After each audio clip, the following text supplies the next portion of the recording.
Hi, thank you for joining me. I want to welcome you all. On this video, I'm going to continue reading from Ralph Waldo Emerson's essays. This particular essay is called English Traits. It was written back in the 1850s. It was an account of Ralph Waldo Emerson's visit to England and his thoughts about English people.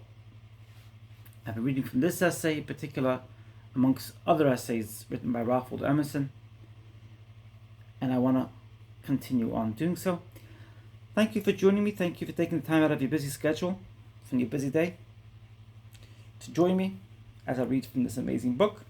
Please feel free to like or dislike this video, share your thoughts, your comments, your feedback, your insights, your account of this amazing book. I look forward to hearing from you. I am going to continue. They confide in each other. English believes in English. The French feel the superiority of this probity. The Englishman is not springing a trap for his admiration, but is honestly minding his business. The Frenchman is vain. Madame de Staël says that the English irritated Napoleon mainly because they have found out how to unite success with honesty. She was not aware how wide an application her foreign readers would give to the mark. Wellington discovered the ruin of Bonaparte's affairs by his own probity. He argued ill of the empire as soon as he saw that it was mendacious and lived by war. If war do not bring in its equal, if war do not bring in its sequel new trade, better agriculture and manufacturers, but only games, fireworks, and spectacles, no prosperity could support it, much less a nation decimated for conscripts and out of pocket, like France. So he drudged for years on his military work at Lisbon, and from this base at last extended his gigantic lines to Waterloo, believing in his countrymen and their syllogisms above all the rhodomontade of Europe. At a St. George's festival in Montreal, where I happened to be a guest since my return home, I observed that the chairman complimented his compatriots by saying, quote, they confided that wherever they met an Englishman, they found a man who would speak the truth. End of quote. And one cannot think this festival fruitless. If all over the world, on the 23rd of April, wherever 2 or 3 English are found, they meet to encourage each other in the nationality of veracity and the power of saying rude truth, sometimes in the lion's mouth. No men surpassed them. On the king's birthday, when each bishop was expected to offer the king a purse of gold, Latimer gave Henry VII a copy of the Vulgate with a mark at the passage. Quote, warmongers, whoremongers, and adulterers, God will judge. End quote. And they so honor stoutness in each other that the king passed it over. They are tenacious of the belief and cannot easily change their opinions to suit the hour. They are like ships with too much head on to come quickly about, nor will prosperity or even adversity be allowed to shake their habitual view of conduct. Whilst I was in London, M. Gouziot arrived there on his escape from Paris in February 1948. Many private friends called on him. His name was immediately proposed as an honorary member of the Athenaeum. M. Gouziot was blackballed. Certainly they knew the distinction of his name, but the Englishman is not fickle. He has really made up his mind now for years as he read his newspaper, to hate and despise Mguziot, and the altered position of the man as an illustrious exile and a guest in the country makes no difference to him, as it would instantly to an American. They require the same adherence through conviction and reality in public men. It is the want of character which makes the low reputation of the Irish members. Quote, see them, end quote, they said. Quote, 127 all voting like sheep, never proposing anything, and all but 4 voting the income tax, end quote, which was an ill-judged concession of the government, relieving Irish property from the burdens charged on English. They have a horror of adventurers in or out of Parliament. The ruling passion of Englishmen in these days is a terror humbug.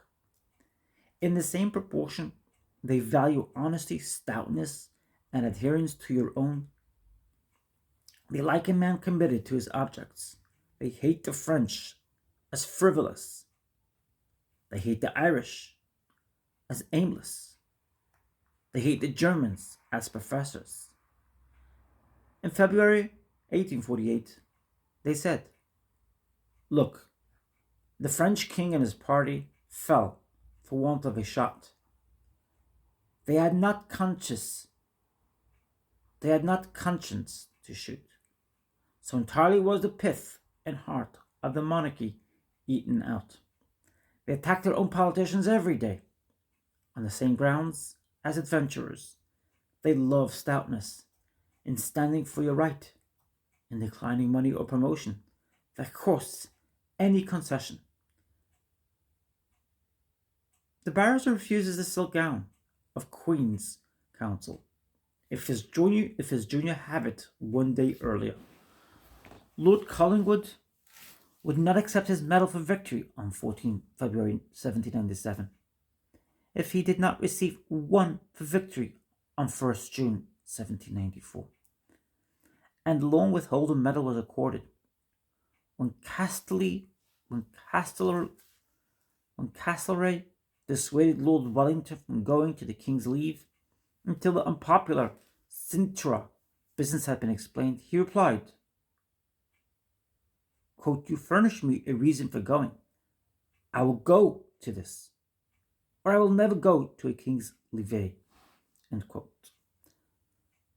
The radical mob at Oxford cried after the Tory Lord Eldon, quote, there's old Eldon, cheer him, he never ratted, end quote.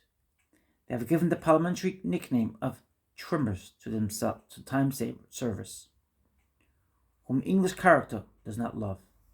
They are very liable in their politics to extraordinary delusions, thus to believe what stands recorded in the gravest books, that the movement of 10 April 1848 was urged or assisted by foreigners, which, to be sure, is paralleled by the democratic whimsy in this country, which I have noticed to be shared by men sane on other points, that the English are at the bottom of the agitation of slavery in American politics, and again by the French popular legends on the subject of perfidious Albion. But suspicion will make fools of nations as of citizens. A slow temperament makes him less rapid and ready than other countrymen. It has given occasion to the observation that English wit comes afterwards, which the French denote as esprit d'escalier. The dullness make their attachment to home, and their adherence in all foreign countries to home habits. The Englishman who visits Mount Etna will carry his tea kettle to the top. The old Italian author of the, quote, Relation of England, end quote, in 1500 says, quote, I have it on the best information that when the war is actually raging most furiously, they will seek for good eating and all their other comforts without thinking what harm might befall them, End quote. Then their eyes seem to be set at the bottom of a tunnel, and they affirm the one small fact they know, with the best faith in the world, that nothing else exists. And as their own belief in Guinness is perfect, they readily, on all occasions, apply the pecuniary argument as final. Thus, when the Rochester rappings began to be heard in England, a man deposited £100 in a sealed box in the Dublin Bank, and then advertised in the newspaper to all somnambulists, mesmerizers, and others, that whoever could tell him the number of his note should have the money. He let it lie there 6 months, the newspapers now and then, at his instance, stimulating the attention of their adepts, but none could ever tell him. And he said, quote, "Now let me never be bothered more with this proven lie." End quote. It is told of a good Sir John that he heard a case stated by counsel and made up his mind. Then the counsel for the other side taking their turn to speak, he found himself so unsettled and perplexed that he exclaimed, quote, "So help me God, I will never listen to evidence again." End quote. Any number of delightful examples of this English solidity are the anecdotes of Europe. I knew a very worthy man, a magistrate, I believe he was, in the town of Derby, who went to the opera to see Malibran, and one scene the heroine was to rush across a ruined bridge. Mr. B arose and mildly yet firmly called the attention of the audience and the performers to the fact that, in his judgment, the bridge was unsafe. This English stolidity contrasts with French wit and tact. The French, it is common said, have greatly more influence in Europe than the English. What influence the English have is by brute force of wealth and power. That of the French by affinity and talent. The Italian is subtle, the Spaniard treacherous. Tortures, it is said, could never wrest from an Englishman. Tortures, it is said, could never wrest from an Egyptian the confession of a secret. None of these traits belong to the Englishman. His coolness and conceit force everything out. Therefore, who knew his countrymen well, says of them, quote, "In close intrigue, the faculty but weak, for generally whatever they know, they speak, and often their counsel undermine by mere infirmity without design. From whence, the learned say, it doth proceed that English treasons never can succeed. For they are so open-hearted, you may know their almost secret thoughts, and others too." End quote. The English race are reputed morose. I do not know that they have sadder brows than their neighbours of northern climates. They are sad by comparison with the singing and dancing nations, not sadder, but slow and staid, finding their joys at home. They, too, believe that where there is no enjoyment of life, there can be no vigour in art, in speech, or thought. That your merry heart goes all the way, your sad one tires in a mile. The trait of gloom has been fixed on them by French travellers who, from Froissart, Voltaire, Lesage, Mirabeau, down to the lively journalists of the feuilletons, have spent their wit on the solemnity of their neighbours. The French say Gay conversation is unknown in their island. The Englishman finds no relief from reflection except in reflection. When he wishes for amusement, he goes to work. His hilarity is like an attack of fever. Religion, the theatre, and the reading, the book of his country, all feeds and increase his natural melancholy. The police does not interfere with public diversions. I think it thinks itself bound in duty to respect the pleasures and rare gaiety of this inconsolable nation, and their well-known courage is entirely attributable to the disgust of life. I suppose their gravity of demeanor and their few words have obtained this reputation. As compared with the Americans, I think them cheerful and contented. Young people in this country are much more prone to melancholy. The English have a mild aspect and a ringing, cheerful voice.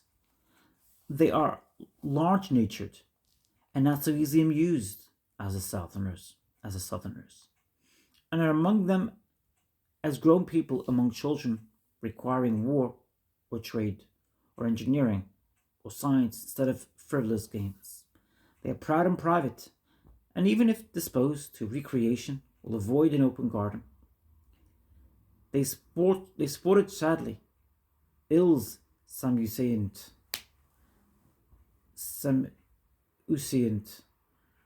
trist ement, selon la coutume de Leo pays, said Forcerat. And I suppose never nation built their party walls so thick and their garden fences so high, meat and wine produce no effect on them. They are just as cold, quiet, and composed at the end as the beginning of dinner. The reputation of taciturnity they have enjoyed for 600 or 700 years, and a kind of pride in bad public speaking is noted in the House of Commons, as if they are willing to show that they did not live by their tongues or thoughts. They spoke well enough if they had the tone of gentlemen. In mixed company, they shut their mouths.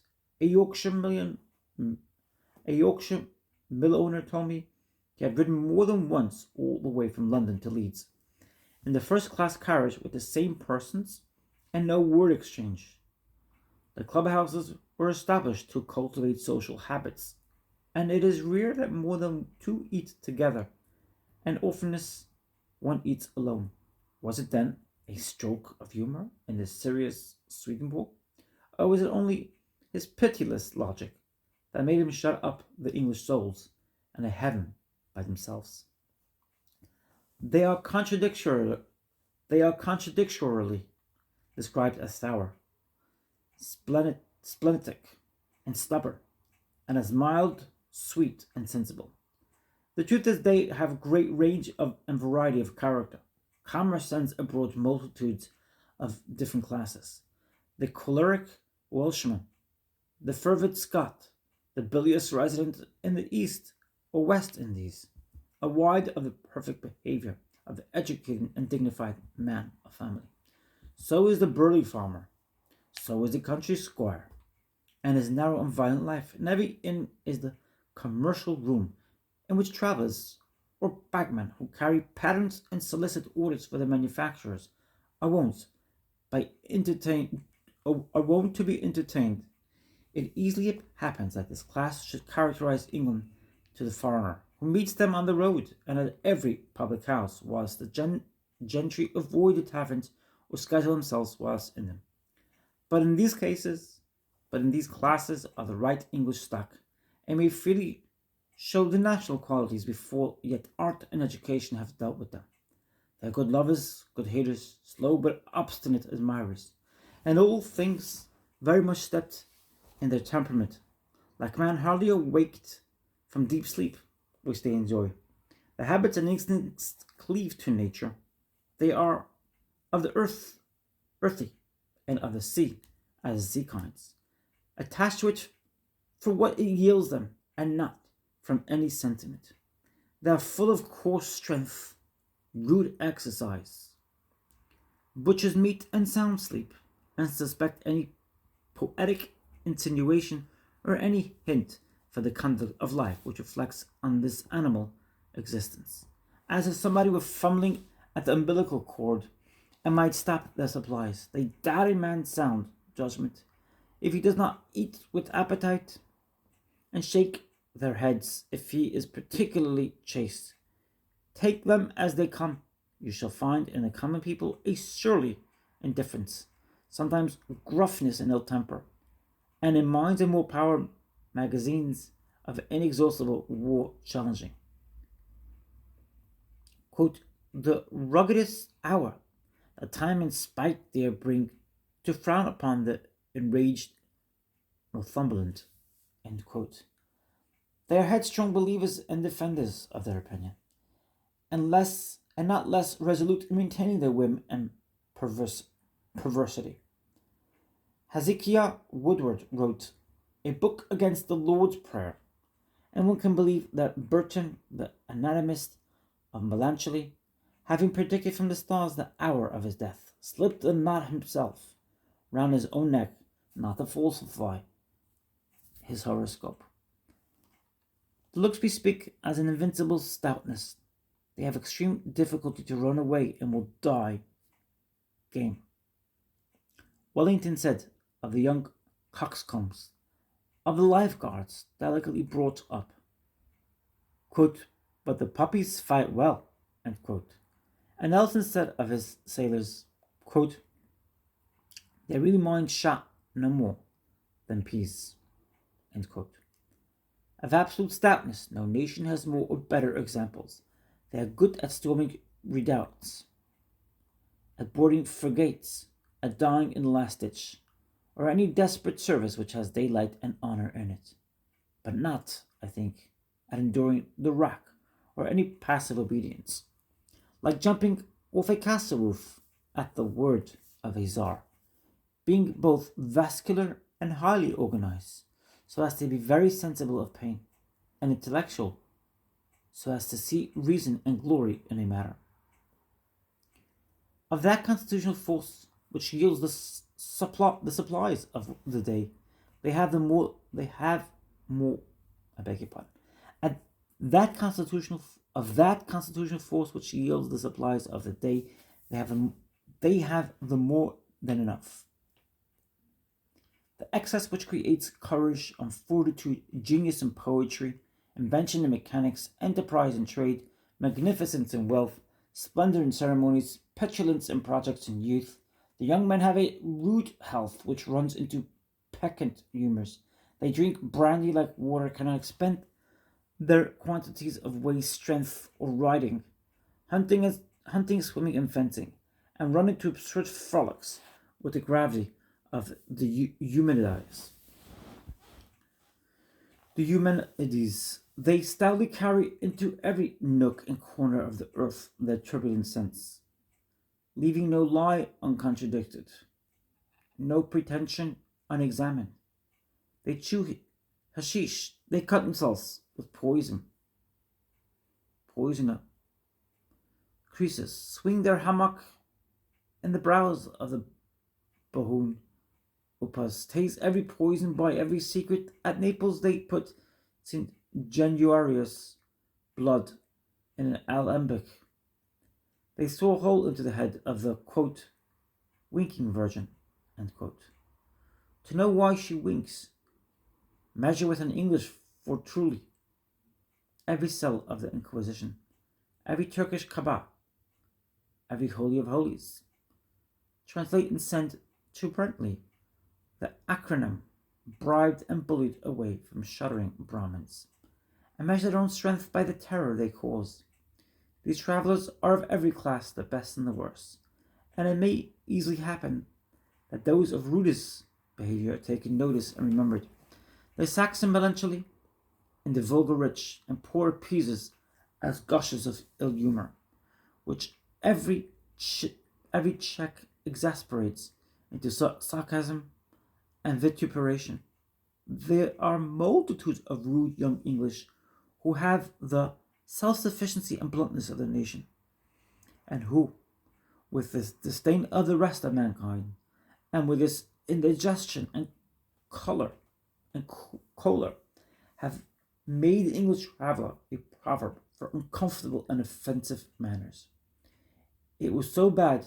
Description of the Britain generically. What was said 200 years ago of one particular Oxford scholar. Quote, he was very bold. Quote, he was a very bold man.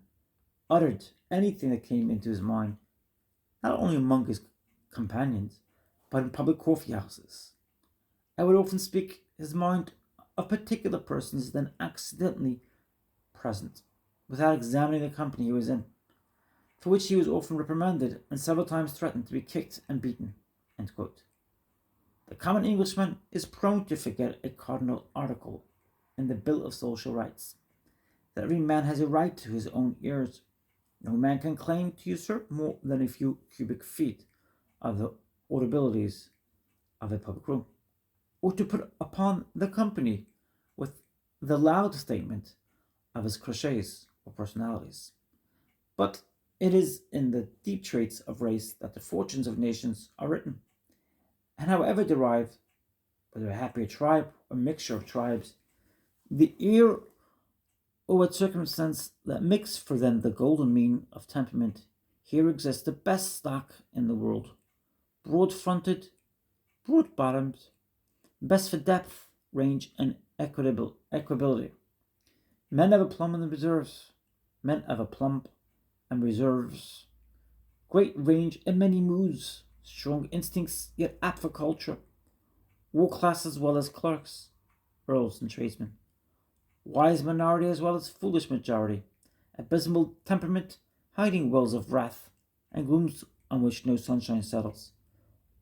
Alternated with a common sense and humanity which hold them fast to every piece of cheerful duty, making this temperament a sea to which all storms are superficial, a race to which their fortunes flow, as if they had alone had the elastic organization at once fine and robust enough for dominion, as if the burly inexpressive, now mute and contumacious, now fierce and sharp-tongued dragon, which one made the island light with his fiery breath, had bequeathed his ferocity to his conqueror.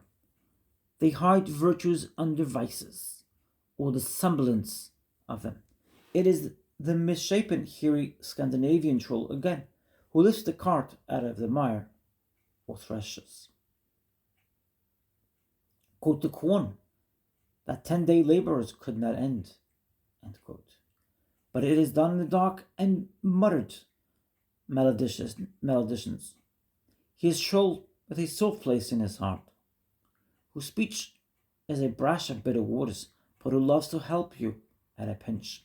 He says no and serves you, and your thanks disgusts him. Here was lately a cross-grained miser, odd and ugly, resembling in countenance the portrait of Punch with the laugh left out. Rich by his own industries, sulking in a lonely house, who never gave a dinner to any man and disdained all courtesies, yet as true a worshipper of beauty in form and colour as ever existed, and profusely pouring over the cold mind of his countrymen creations and grace in truth, removing the reproach of sterility from English art, catching from the savage climate every fine hint, and importing into the galleries every tint and trait of sunnier cities and skies, making an era in painting. And when he saw that the splendor of one of his pictures in the exhibition dimmed his rival that hung next it, secretly took a brush and blackened his own. They do not wear their heart in their sleeve, for those to peck it. They have that phlegm or stateness which is a compliment to disturb. Quote, great men, end quote, said Aristotle, quote, are always of a nature originally melancholy, end quote. It is the habit of a mind which attaches to abstractions with a passion which gives vast results. They dare to displease. They do not speak to expectation. They dare to displease, they do not speak to expectation. They like the sayers of no better than the sayers of yes. Each of them has an opinion which he feels it becomes him to express all the more that it differs from yours. They are mediating opposition. Its gravity is inseparable from minds of great resources. There is an English hero superior to the French, the German, the Italian, or the Greek. When he is brought to the strife with fate, he sacrifices a rich and material possession. And on more purely metaphysical grounds, he is there with his own consent, face to face with fortune, which he defies. On deliberate choice and from grounds of character, he has elected his part to live and die for, and dies with grandeur. This race, he added, new elements to humanity and has a deeper root in the world. They have great range of scale, from ferocity to exquisite refinement. With larger scale, they have great retrieving power. After running each tendency to an extreme, they try another tack with equal heat, more intellectual than the other races. When they live with other races, they do not take their language, but bestow their own. They subsidize other nations and are not subsidized. They proselyte and are not proselyted. They assimilate other races to themselves and are not assimilated. The English did not calculate the conquest of the Indies. It fell to their character. So they administer in different parts of the world the codes of every empire and race. In Canada, Old French law. In the Mauritius, the Code Napoleon. In the West Indies, the Edict of the Spanish Cortes. In the East Indies, the laws of Menu. In the Isle of Man, of the Scandinavian thing. At the Cape of Good Hope, the Old Netherlands, and in the Ionian Islands, the Pandects of Justinian. They are very conscious of their advantageous position in history. England is the lawgiver, the patron, the instructor, the ally. Compare the tone of the French and of the English press. The first querulous, captious, sensitive about English opinion. The English press never timorous about French opinion, but arrogant and contemptuous.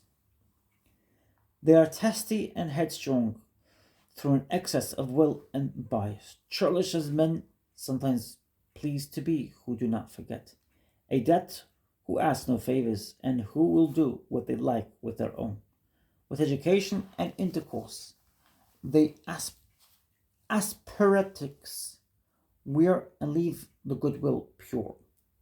If anatomy is reformed according to national tendencies, I suppose the spleen will hereafter be found in the Englishman, not found in the American, and differencing the one from the other.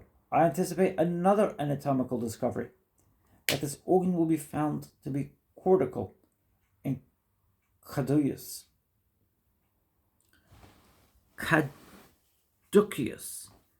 that they are superficially morose, but at last tender-hearted, herein differing from Rome and the Latin nations. Nothing savage, nothing mean resides in the English heart. They are subject to panics of credulity. And of rage. But the temper of the nation, however disturbed, settles itself soon and easily. As in the temperate zone, the sky after whatever storms clears again, and serenity is its normal condition. A saving stupidity masks and protects their perception. As a curtain of the eagle's eye, our swift Americans, when they first deal with English, pronounce them stupid, but later do them justice as people who wear well or hide their strength. To understand the power of performance that is their finest wits, and the patient Newton, or in the versatile, transcendent poets, or in the Dugdales, Gibbons, Hallam's, Eldons, and Peels. One should see how English day laborers hold out, high and low, they are of an unctuous texture. There's advocacy in their constitution, as if they had oil also for their mental wheels, and could perform vast amounts of work without damaging themselves. Even the scale of expense on which people live, and to which scholars and professional men conform, proves the tension of their muscle. When vast numbers are found who can each lift this enormous load, I might even add that daily feasts argue a savage vigor of body. No nation was ever so rich in able men. Quote, gentlemen, end quote. As Charles, I said of Strafford, quote, whose abilities might make a prince rather afraid than ashamed in the greatest affairs of state, end quote. Men of such temper that, like Baron Burr, quote, had one seen him returning from a victory, he would by his silence have suspected that he had lost the day, and had he beheld him in retreat, he would have collected him a conqueror by the cheerfulness of his spirit. End quote. The following passage from the Heimskringla, end quote, might almost stand as a portrait of the modern Englishman. Quote, Halder was very stout and strong and remarkably handsome in appearances. King Harold gave him the testimony that he, among all his men, cared least about doubtful circumstances, whether they betokened danger or pleasure.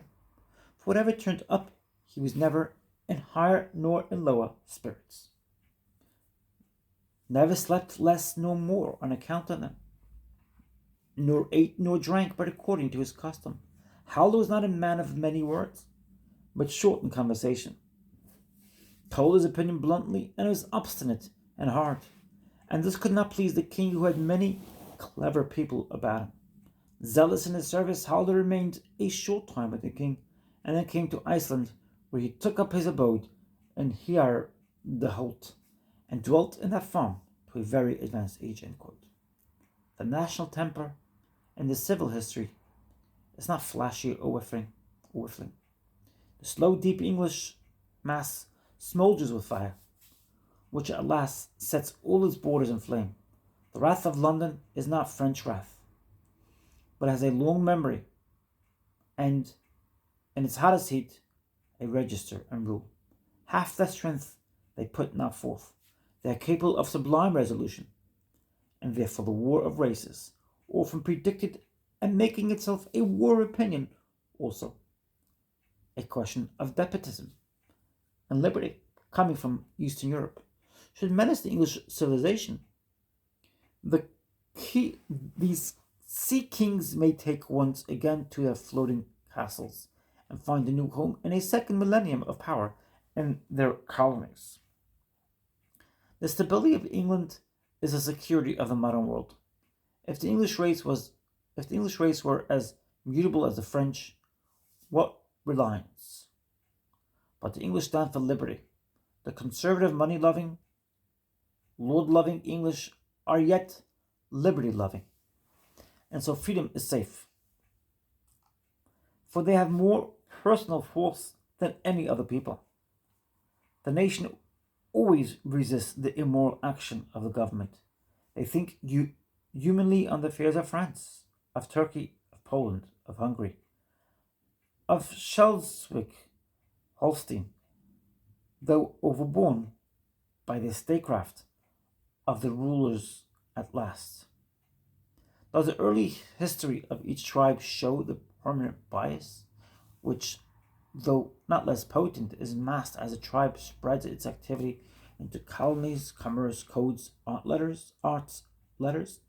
The early history shows it, as the musician played the ear which he proceeds to conceal in a tempest of variations. In Alfred and the Northman, when we read the genius of the English society, namely that private life is a place of honor, glory a career and ambition, words familiar to the longitude of Paris. seldom heard in English speech. Nelson wrote from their hearts his homely telegraph. Quote, England expects every man to do his duty, end quote. For actual service, for the dignity of a profession, or to appease diseased or inflamed talent, the army and navy may be entered. The worst boys doing well in the navy, and the civil service and departments where serious official work is done. And they hold in esteem the barrister engaged in the severe studies of the law. But they claim sound that most British Britain shrinks from public life as charlatanism, and respects an economy founded on agriculture, coal mines, manufactures, or trade, which secures an independence through no creation of real values. They wish neither to command nor obey, but to be kings in their own houses.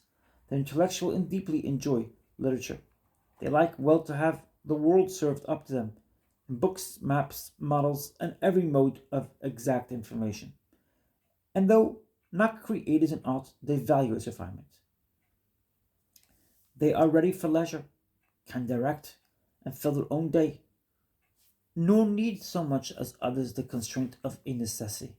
But the history of the nation discloses at every turn this original predilection for private independence, and however this inclination may have been disturbed by the bribes with which their vast colonial power has warped men out of orbit, the inclination endures and forms and reforms the laws, letters, manners, and occupations. They choose that wealth which is compatible with the commonwealth, knowing that such alone is stable, as wise merchants prefer investments in the 3%. Cocaine. I think that is chapter 10. Cocaine. The English are a nation of humorists. Individual right is pushed to the uttermost, bound compatible with public order. Property is so perfect that it seems the craft of that race, and not to exist elsewhere. The king cannot step on an acre which the peasant refuses to sell.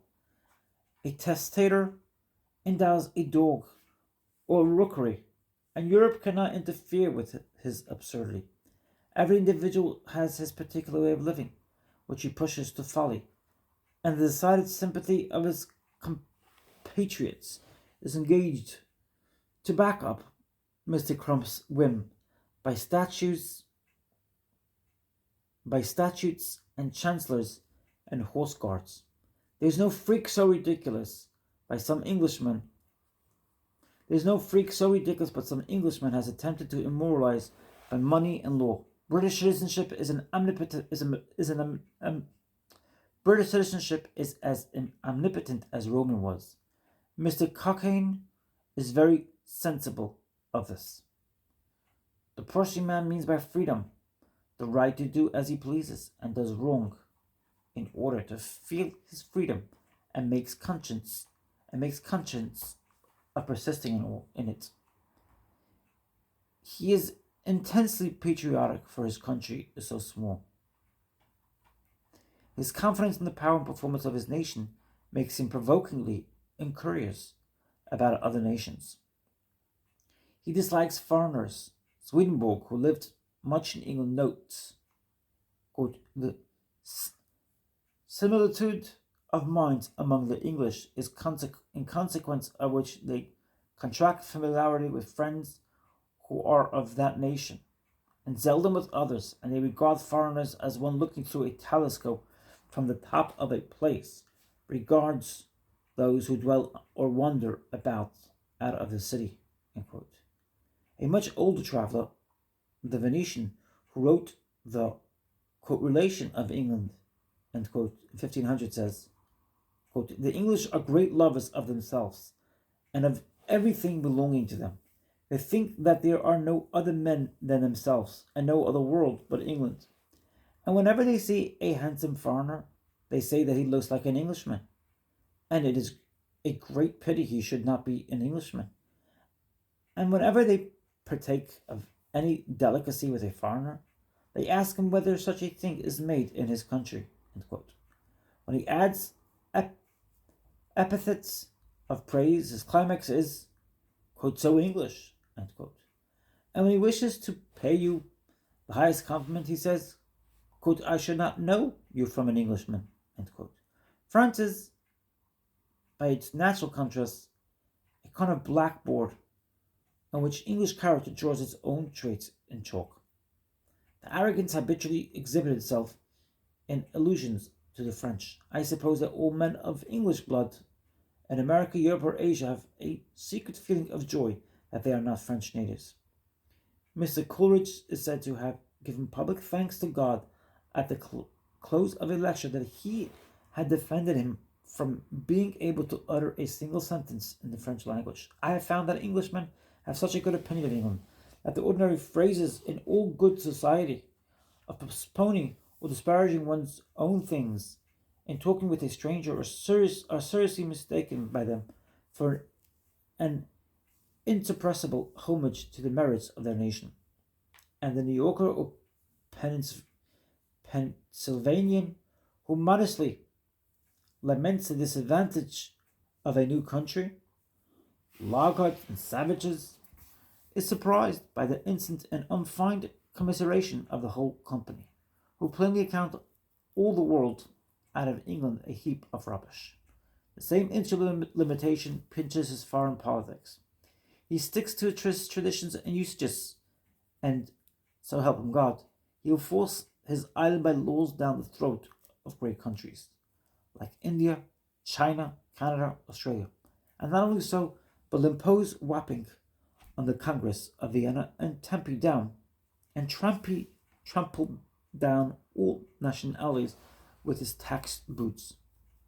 Lord Clapham goes for liberty and no taxation without representation, for that is British law.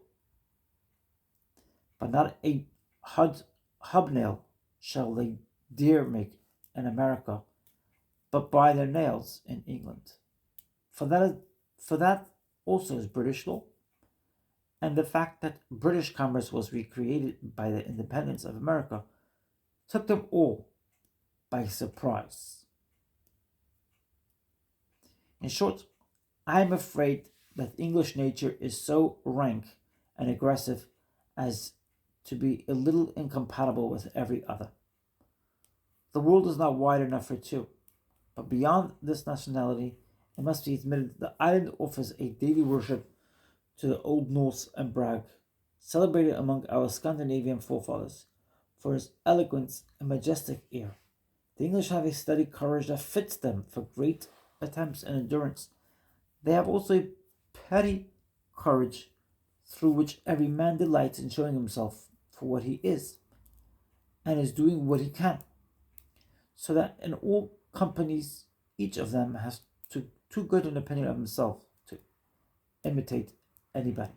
He hides no fact of his form, features, dress, connection, or birthplace, for he thinks every circumstance belonging to him comes recommended to you.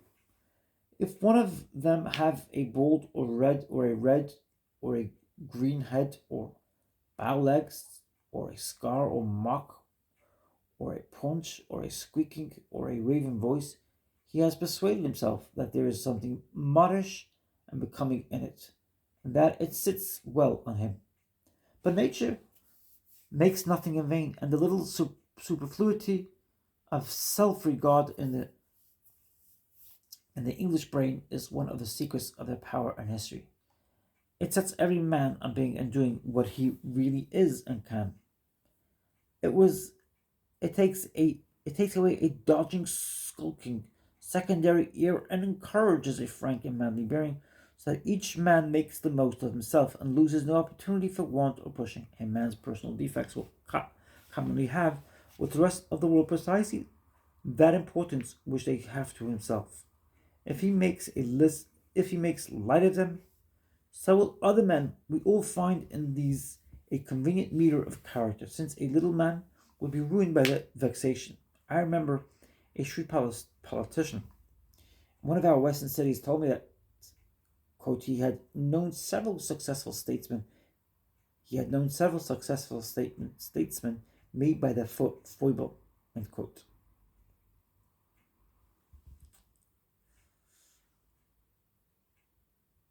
And an ex-governor of Illinois said to me, quote, if the man knew anything, he would sit in a corner and be modest.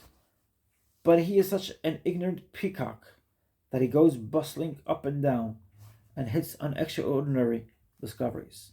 End quote. There's also this benefit in brag that the speaker is unconsciously expressing his own ideal humor by all means, draw it all out and hold him to it. The culture generally enables the traveled English to avoid any ridiculous extremes of the self-pleasing and to give it an agreeable ear.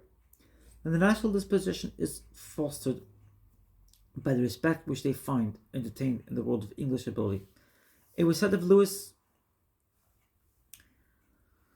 I think that's Louis the 15th, that his gait and ear was becoming enough in so great a monarch, yet would have been ridiculous in another man.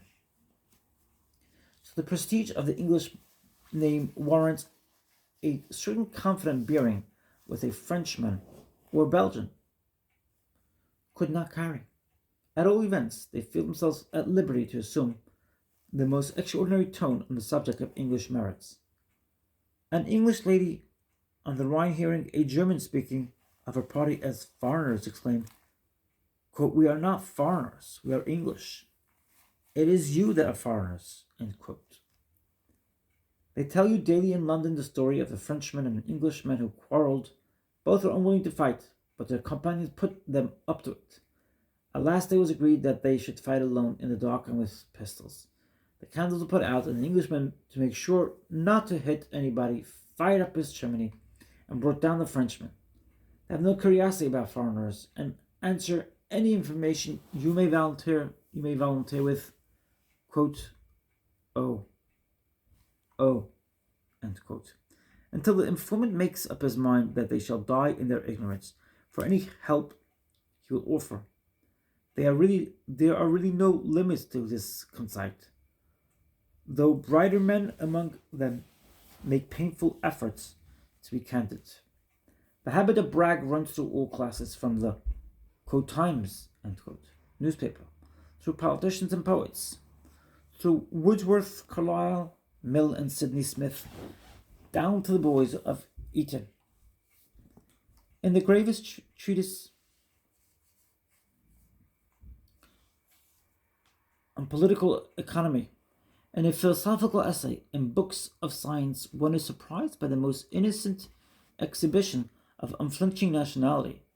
In a tract on corn, a most amiable and accomplished gentleman writes thus, quote, though Britain, according to Bishop Berkeley's idea, was surrounded by a wall of brass 10,000 cubits in height, still she would as far excel the rest of the globe in riches as she now does, both in the secondary quality and in the more important ones of freedom, virtue, and science. End quote. The English dislike the American structure of society. Whilst yet trade, mills, public education, and chartism are doing what they can to create in England the same social condition, America is a paradise of economists. In the fable exception, invariably quoted to the rules of ruin, but when he speaks directly of the Americans, the islander forgets his philosophy and remembers his disparaging anecdotes. But the childish patriotism costs something, like all narrowness. The English sway of their colonies has no root of kindness. They govern by their arts and ability. They are more just than kind. And whenever an abatement of their power is felt, they have not conciliated the affection on which to rely. Coarse local distinctions, as those of nation, province, or town, are useful in the absence of real ones, but we must not insist on these accidental lines. Individual traits are always triumphing over national ones. There is no offense in metaphysics, discriminating Greeks or English and Spanish science. Aesop and Montaigne, Cervantes and Sadi are men of the world, and to wave our own flag at the dinner table or in the university is to carry the boisterous dullness of a fire club into a polite circle. Nature and destiny are always on the watch for our follies. Nature trips us when we trips, nature trips us up when we strut. And there are curious examples in history of this very point and national pride.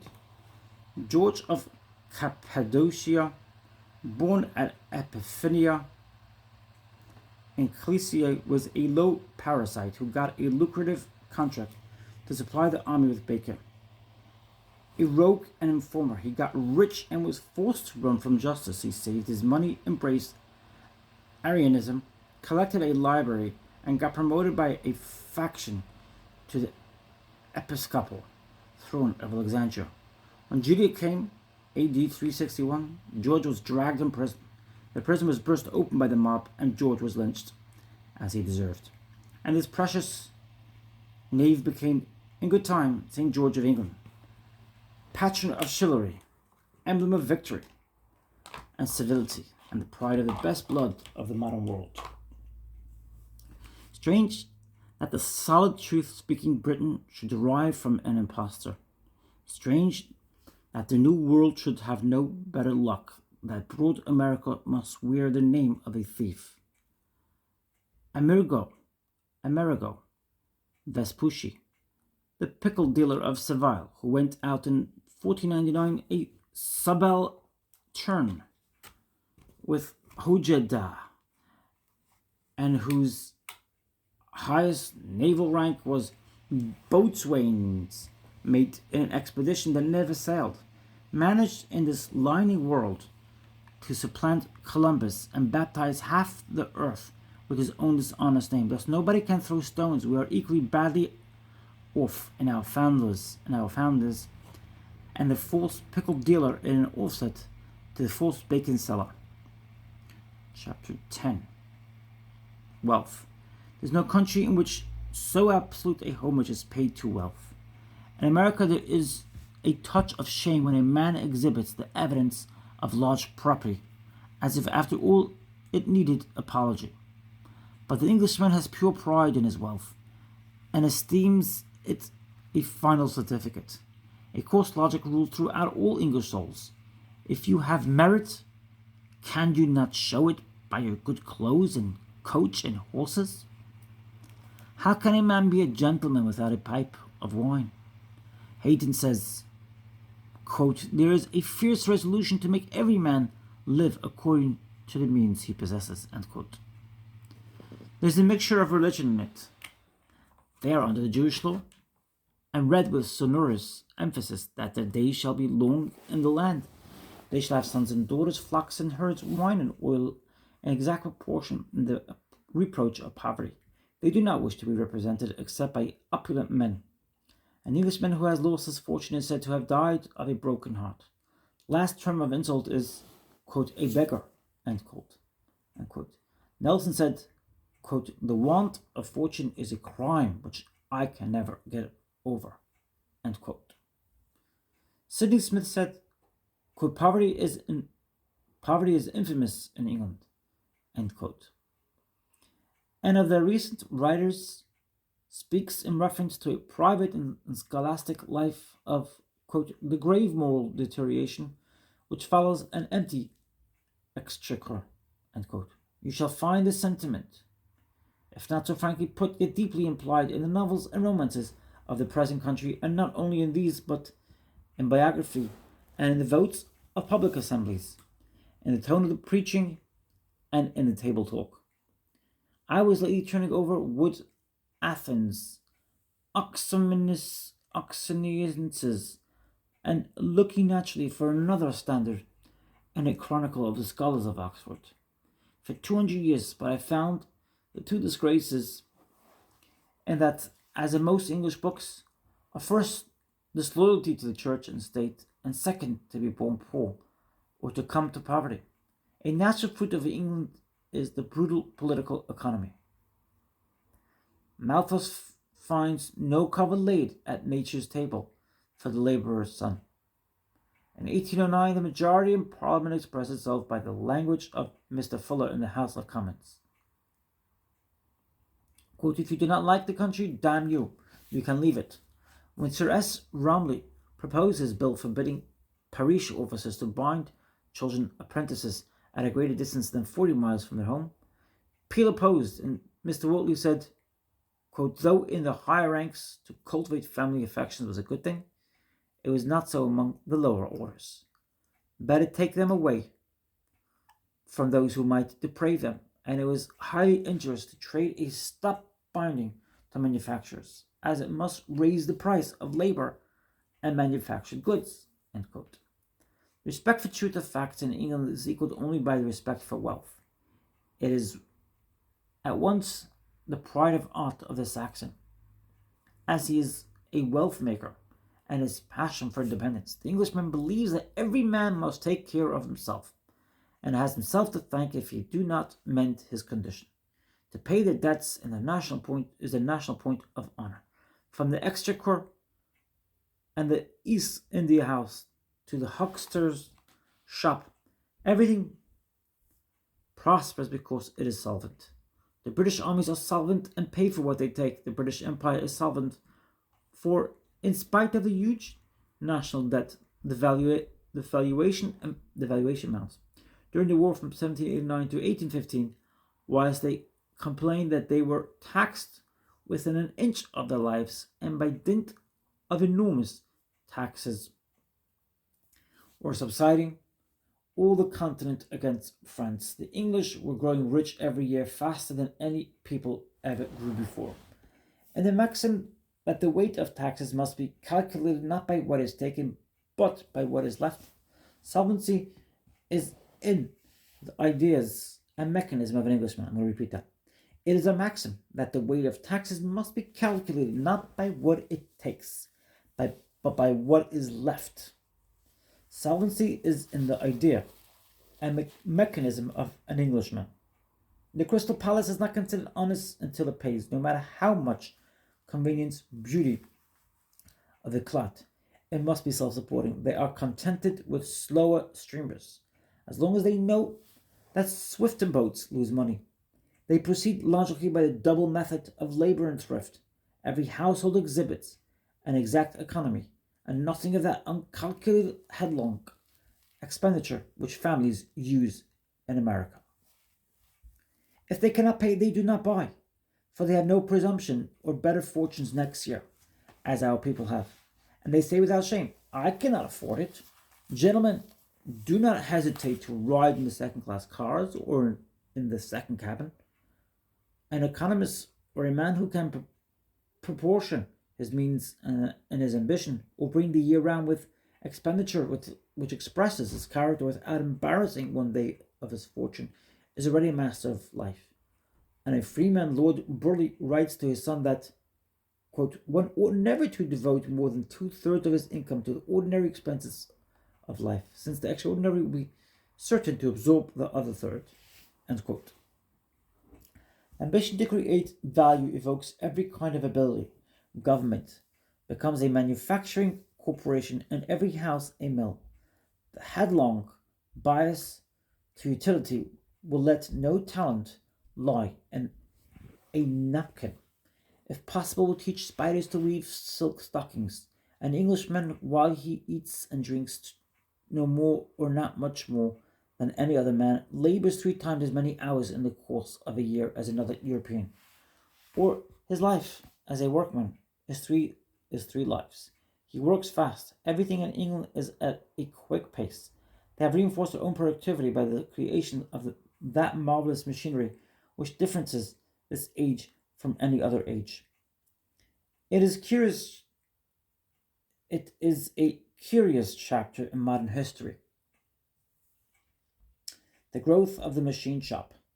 600 years ago, Roger Bacon explained the precession of the equinoxes, the consequent necessity of the reform of the calendar, measured the length of the year, invented gunpowder, and announced, as if looking from his lofty cell over 5 centuries into ours, that, quote, machines can be constructed to drive ships more rapidly than a whole galley of rowers could do. Nor would they need anything but a pilot to steer them. Carriages also might be constructed to move with an incredible speed without the aid of any animal. Finally, it would not be impossible to make machines which, by means of a suit of wings, should fly in the air in the manner of birds. End quote. Let me repeat that because I have an affinity for airplanes. Let me repeat that.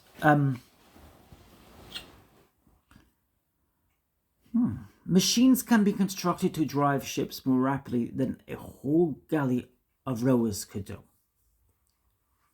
Nor will they need anything but a pilot to steer them. Carriages also might be constructed to move with an incredible speed without the aid of any animal. Finally, it would not be impossible to make machines which, by means of a suit of wings, should fly in the air in the manner of birds. End quote. But the secret slept with Bacon. The 600 years have not yet fulfilled his words. 2 centuries ago, the sawing of timber was done by hand. The carriage wheels ran on wooden axles. The land was tiled by wooden plows. And it was to little purpose that they had pit coal, or that looms were improved, unless Watt and Stephenson had taught them to work force pumps and power looms by steam. The great strides were all taken within the last 100 years. Life of Sir Robert Peel in his day, the model Englishman very properly has for a frontispiece a drawing of the spinning jenny, which wove the web of his fortunes. Hargreaves invented the spinning jenny and died in a workhouse. Arkwright improved the invention, and the machine dispensed with the work of 99 men. Then, that is, one spinner could do as much work as 100 has done before. The loom was improved further, but the men would sometimes strike for wages and combine against the masters. And about 1829 to 1830, much fear was felt lest the trade would be drawn away by these interruptions and the emigration of the spinners to Belgium and the United States. Iron and steel are very obedient. Whether it were not possible to make a spinner that would not rebel, or mutter, nor scowl, nor strike for wages, nor emigrate. At the solicitation of the masters, after a mob and riot at Staley Bridge, Mr. Roberts of Manchester undertook to create this peaceful fellow, instead of the quarrelsome fellow God had made.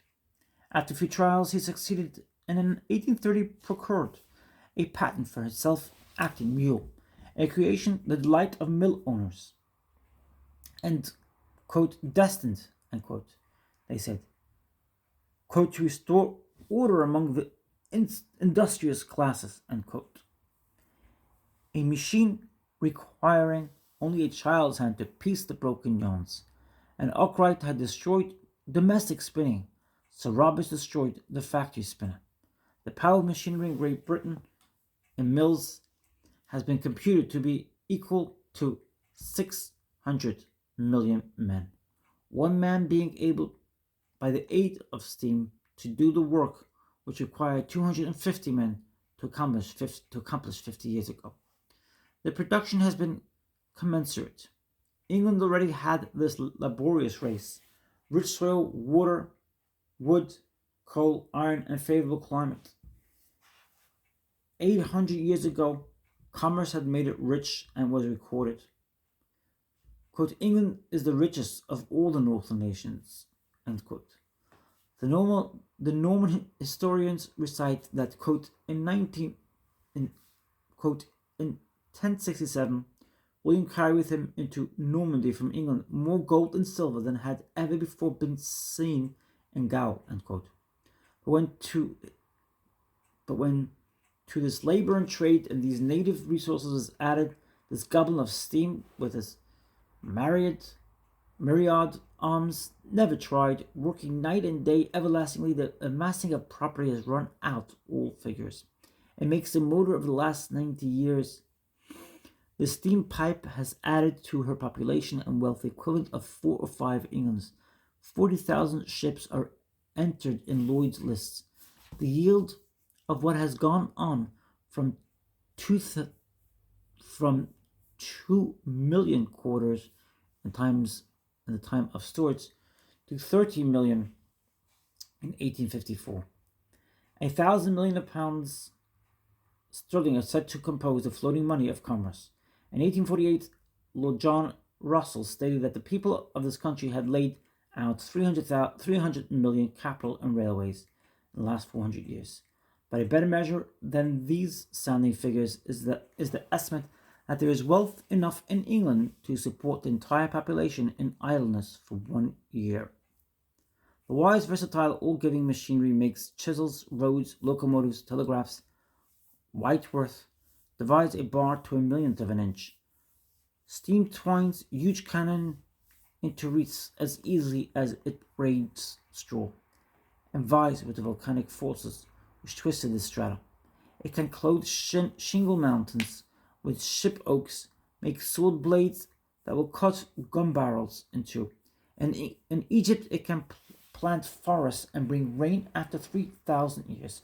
Already, it is ruddering the balloon, and the next year we fought in the ear. But another machine more potent in England than steam is the bank. It votes in issue of bills. Population is stimulated and cities rise. It refuses loans, and immigration empties the country. Trade sinks, revolutions break out. Kings are dethroned. By these new agents, our social system is molded. By dint of steam and of money, war and commerce are changed. Nations have lost their old omnipotence. The patriotic tie does not hold. Nations are getting obsolete. We go and live where we will. Steam has enabled men to choose what law they will live under. Money makes place for them. The telegraph is a limp band that will hold the Fenris wolf of war. For now that a telegraph line runs through France and Europe from London, every message it transmits makes stronger by one thread the band which war will have to cut. The introduction of these elements gives new resources to existing properties, to existing proprietors. A sporting duke may fancy that the state depends on the House of Lords, but the engineer sees that every stroke of the steam piston gives value to the duke's land, fills it with tenants, doubles, quadruples, centuples the duke's capital, and creates new measures and new necessities for the culture of his children. Of course, it draws the nobility into the competition as stockholders in the mine, the canal, the railway, and the application of steam to agriculture and sometimes into trade. But it also introduces large classes into the same competition. The old energy of the Norse race arms itself with these magnificent powers. New men prove an overmatch for the landowner, and the mill buys out the castle. Scandinavian Thor, who once forged his bolts in icy Hekla and built galleys by lonely fjords, and England has advanced with the times, has shorn his beard, enters Parliament, sits down at a desk in the India House, and lends Mjolnir to Birmingham for a steam hammer. The creation of wealth in England in the last 90 years is a main fact in modern history.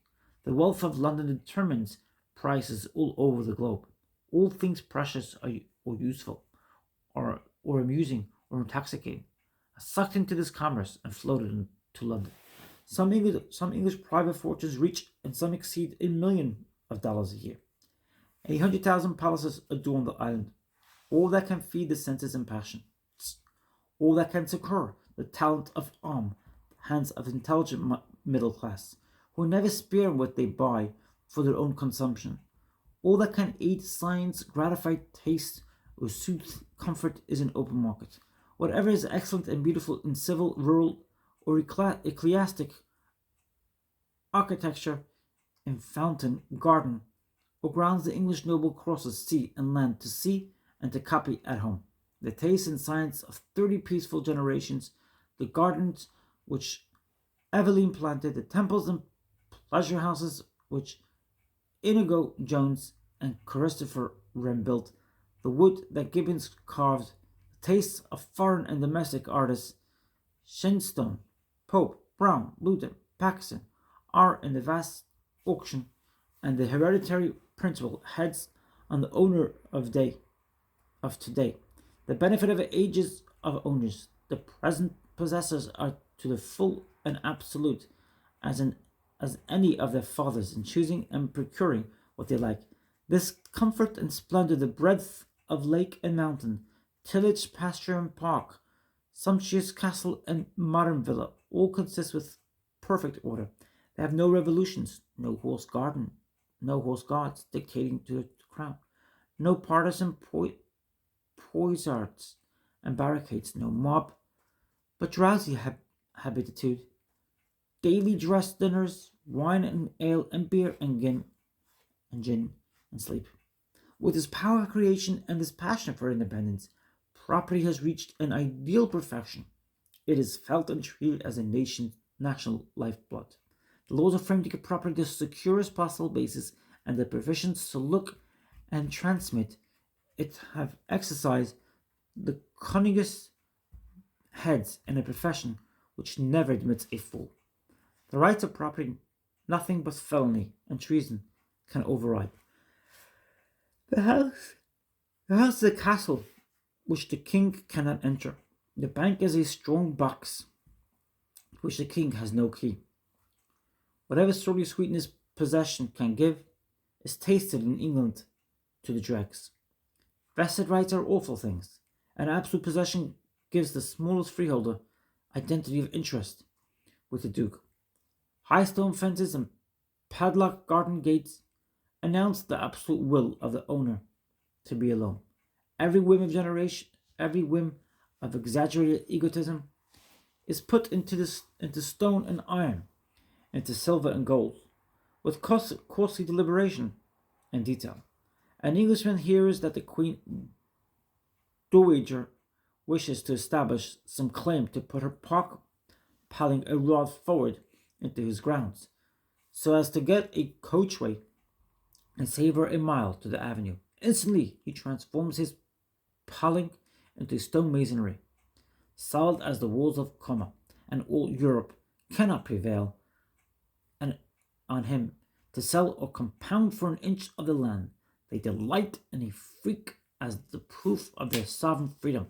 Sir Edward Boynton at Spickpock, at Cadenham, on a precipice of incomparable prospect, built a house like a long barn, which had not a window on the prospect side. Strawberry Hill of Horace Walpole, Funthal Abbey of Mr. Beckford were freaks, and Newstead Abbey became one in the hands of Lord Byron. But the proudest result of this creation has been the great and refined forces it has put at the disposal of the private citizen in the social world. In the social world, an Englishman today has the best lot. He's king in a plain coat. He goes with the most powerful protection, keeps the best company, is armed by the best education, seconded by wealth, and his English name and accidents are like a flourish of trumpets announcing him. This, with his quiet style of manners, gives him the power of a sovereign without the inconveniences which belong to the rank. I much prefer the condition of an English gentleman of the better class to that of any potentate in Europe, whether for travel or for opportunity of society, or for access to means of science or study, or for mere comfort and easy, healthy relation to people at home. Such as we have seen in the wealth of England, a mighty mass, and made good in whatever details we care to explore. The cause and spring of it is the wealth of temperament in the people. The wonder of Britain is this plenteous nature. Her worthies are ever surrounded by as good men as themselves. Each is a captain 100 strong, and that wealth of men is represented again in the faculty of each individual. They has waste, strength, power to spare. The English are so rich and seem to have established a taproot in the bowels of the planet because they are constitutionally fertile and creative. But a man must keep an eye on his servants, if he would not have them rule him. Man is shrewd Man is a shrewd inventor and is ever taking the hint of a new machine from his own structure, adapting some secrets of his own anatomy in iron, wood, and leather to some required function in the work of the world. But it is found that the machine unmans the user. What he gains in making cloth he loses in general power. There could be temperance in making cloth as well as in eating.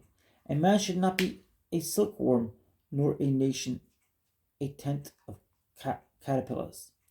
The robust rural Saxon degenerates in the mills to the Leicester stockinger, to the imbecile Manchester spinner, far on the way to be spiders and needles. The incessant repetition of the same hard work dwarfs the man, robs him of his strength, wit, and versatility. To make a pin polisher, a buckle maker, or any other specialty, and presently in a change of industry, while towns are sacrificed like anthills when the fashion of shoestrings supersized buckles, when cotton takes the place of linen, or railways of turnpikes, or when commons are enclosed by landlords, the society is admonished of the mischief of this division of labor, and that the best political economy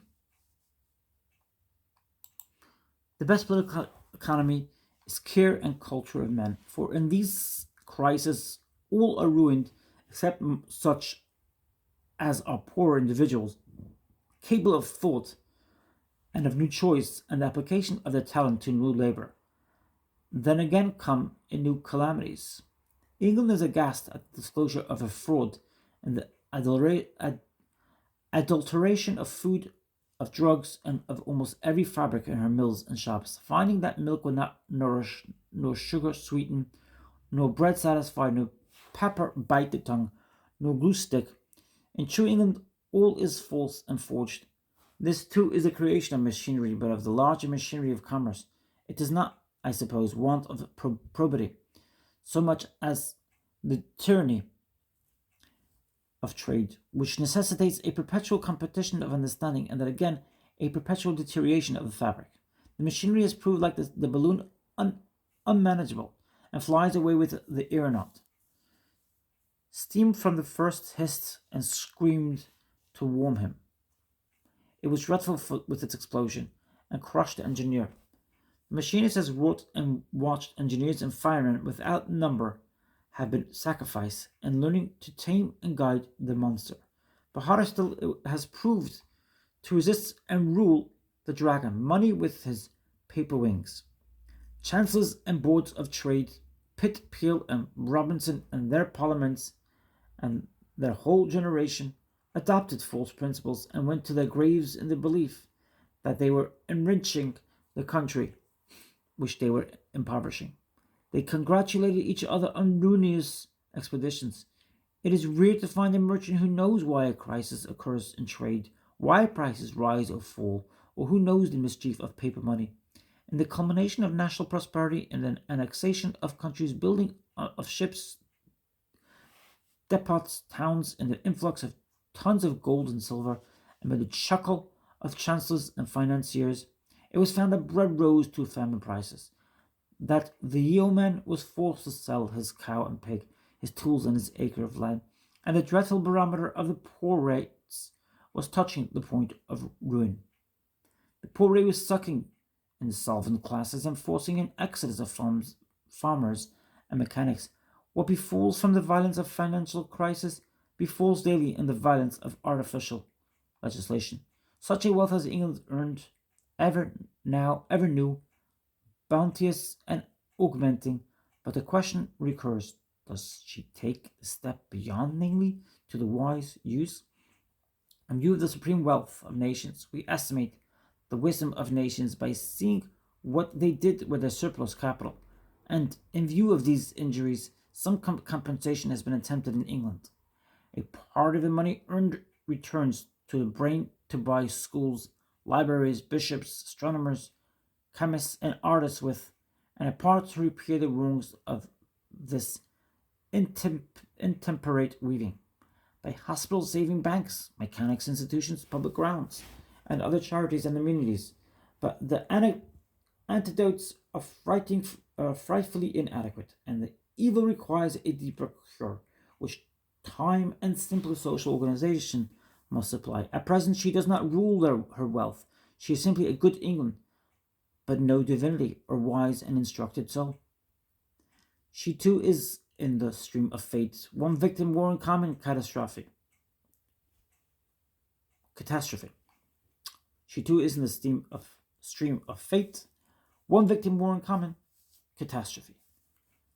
But being in the fold, she has the misfortune of greatness to be held as a chief offender.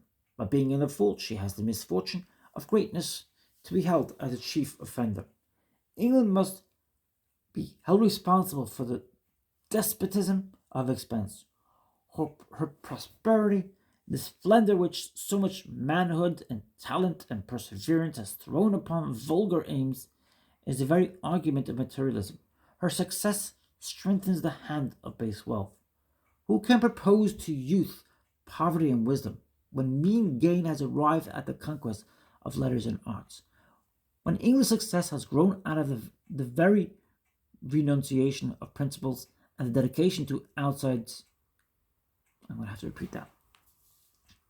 Who can propose to youth poverty and wisdom, which mean gain, has arrived at the conquest of letters and arts? When English success has grown out of every renunciation of principles, when English success has grown out of the very renunciation of principles and the dedication to outsides, a civility of trifles, of money and expenses, and erudition of sensation takes place, and the putting as many impediments as we can between the man and his objects. Hardly the bravest among them have the manliness to resist it successfully. Hence it has come that not the aims of a manly life, but the means of meeting a certain ponderous expense, is that which is to be considered by a youth in England emerging from his minority. A large family is reckoned a misfortune, and it is a consolation in the death of the young that a course of expense is closed. Chapter 11. Aristocracy. The feudal character of the English state, now that it is getting obsolete, glares a little in contrast with the democratic tendencies. The inequality of power and property shocks republican nerves. Palaces, halls, villas, walled parks all over England rival the splendor of royal seats. Many of the halls, like Haddon or Kedleston, are beautiful desolations. The proprietor never saw them or never lived in them. Primogeniture built these sumptuous piles, and I suppose it is the sentiment of every traveller as it was mine. It was well to come ere these were gone. Primogeniture is a cardinal rule of English property and institutions, laws, customs, manners. The very persons and faces affirm it. The frame of society is aristocratic. The taste of the people is loyal.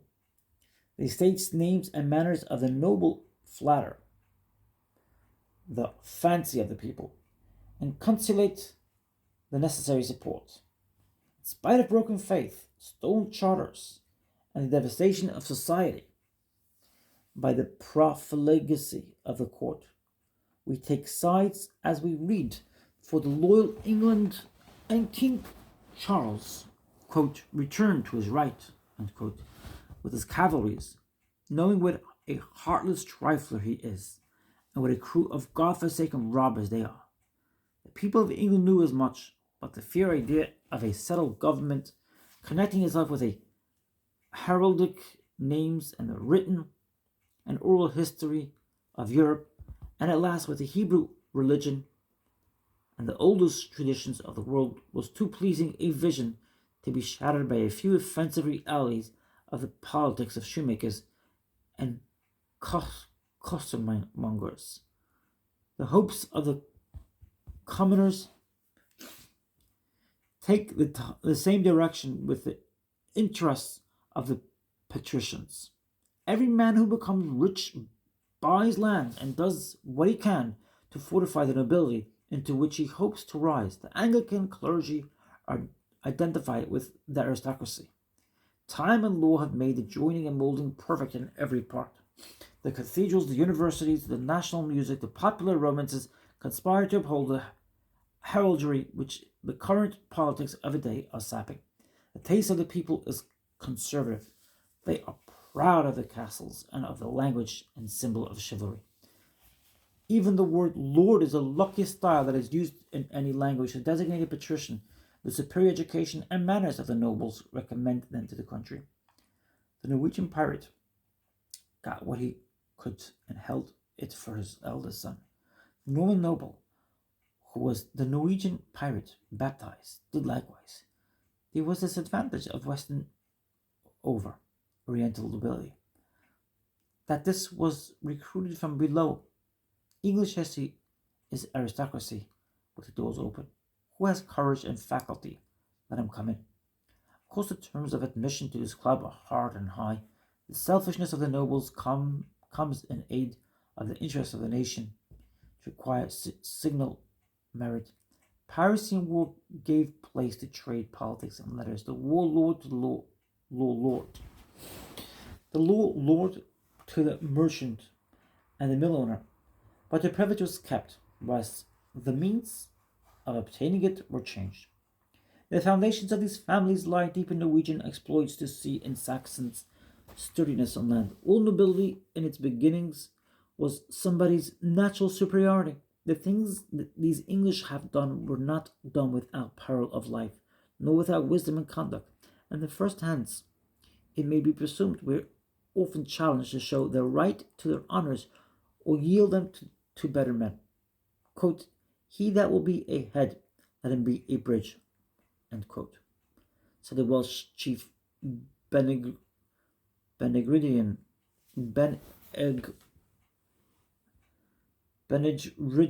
when he carried all his men over the river on his back. Quote, he shall have the book, end quote, said the mother of Alfred. Quote, who can read it? End quote. And Alfred won it by the title. And I make no doubt that feudal tenure was no sinecure, but baron, knight, and tenant often had their memories refreshed in regard to the service by which they held the lands. The divers Bohuns, Mowbrays, and Plantagenets were not addicted to contemplation. The Middle Age adorned itself with proof of manhood and devotion, of Richard Beauchamp, Earl of Warwick. The Emperor told Henry V that no Christian king had such another knight for wisdom, nurture, and manhood, and caused him to be named, quote, father of courtesy, end quote. Quote, our success in France, end quote. Says the historian, quote, lived and died with him, end quote.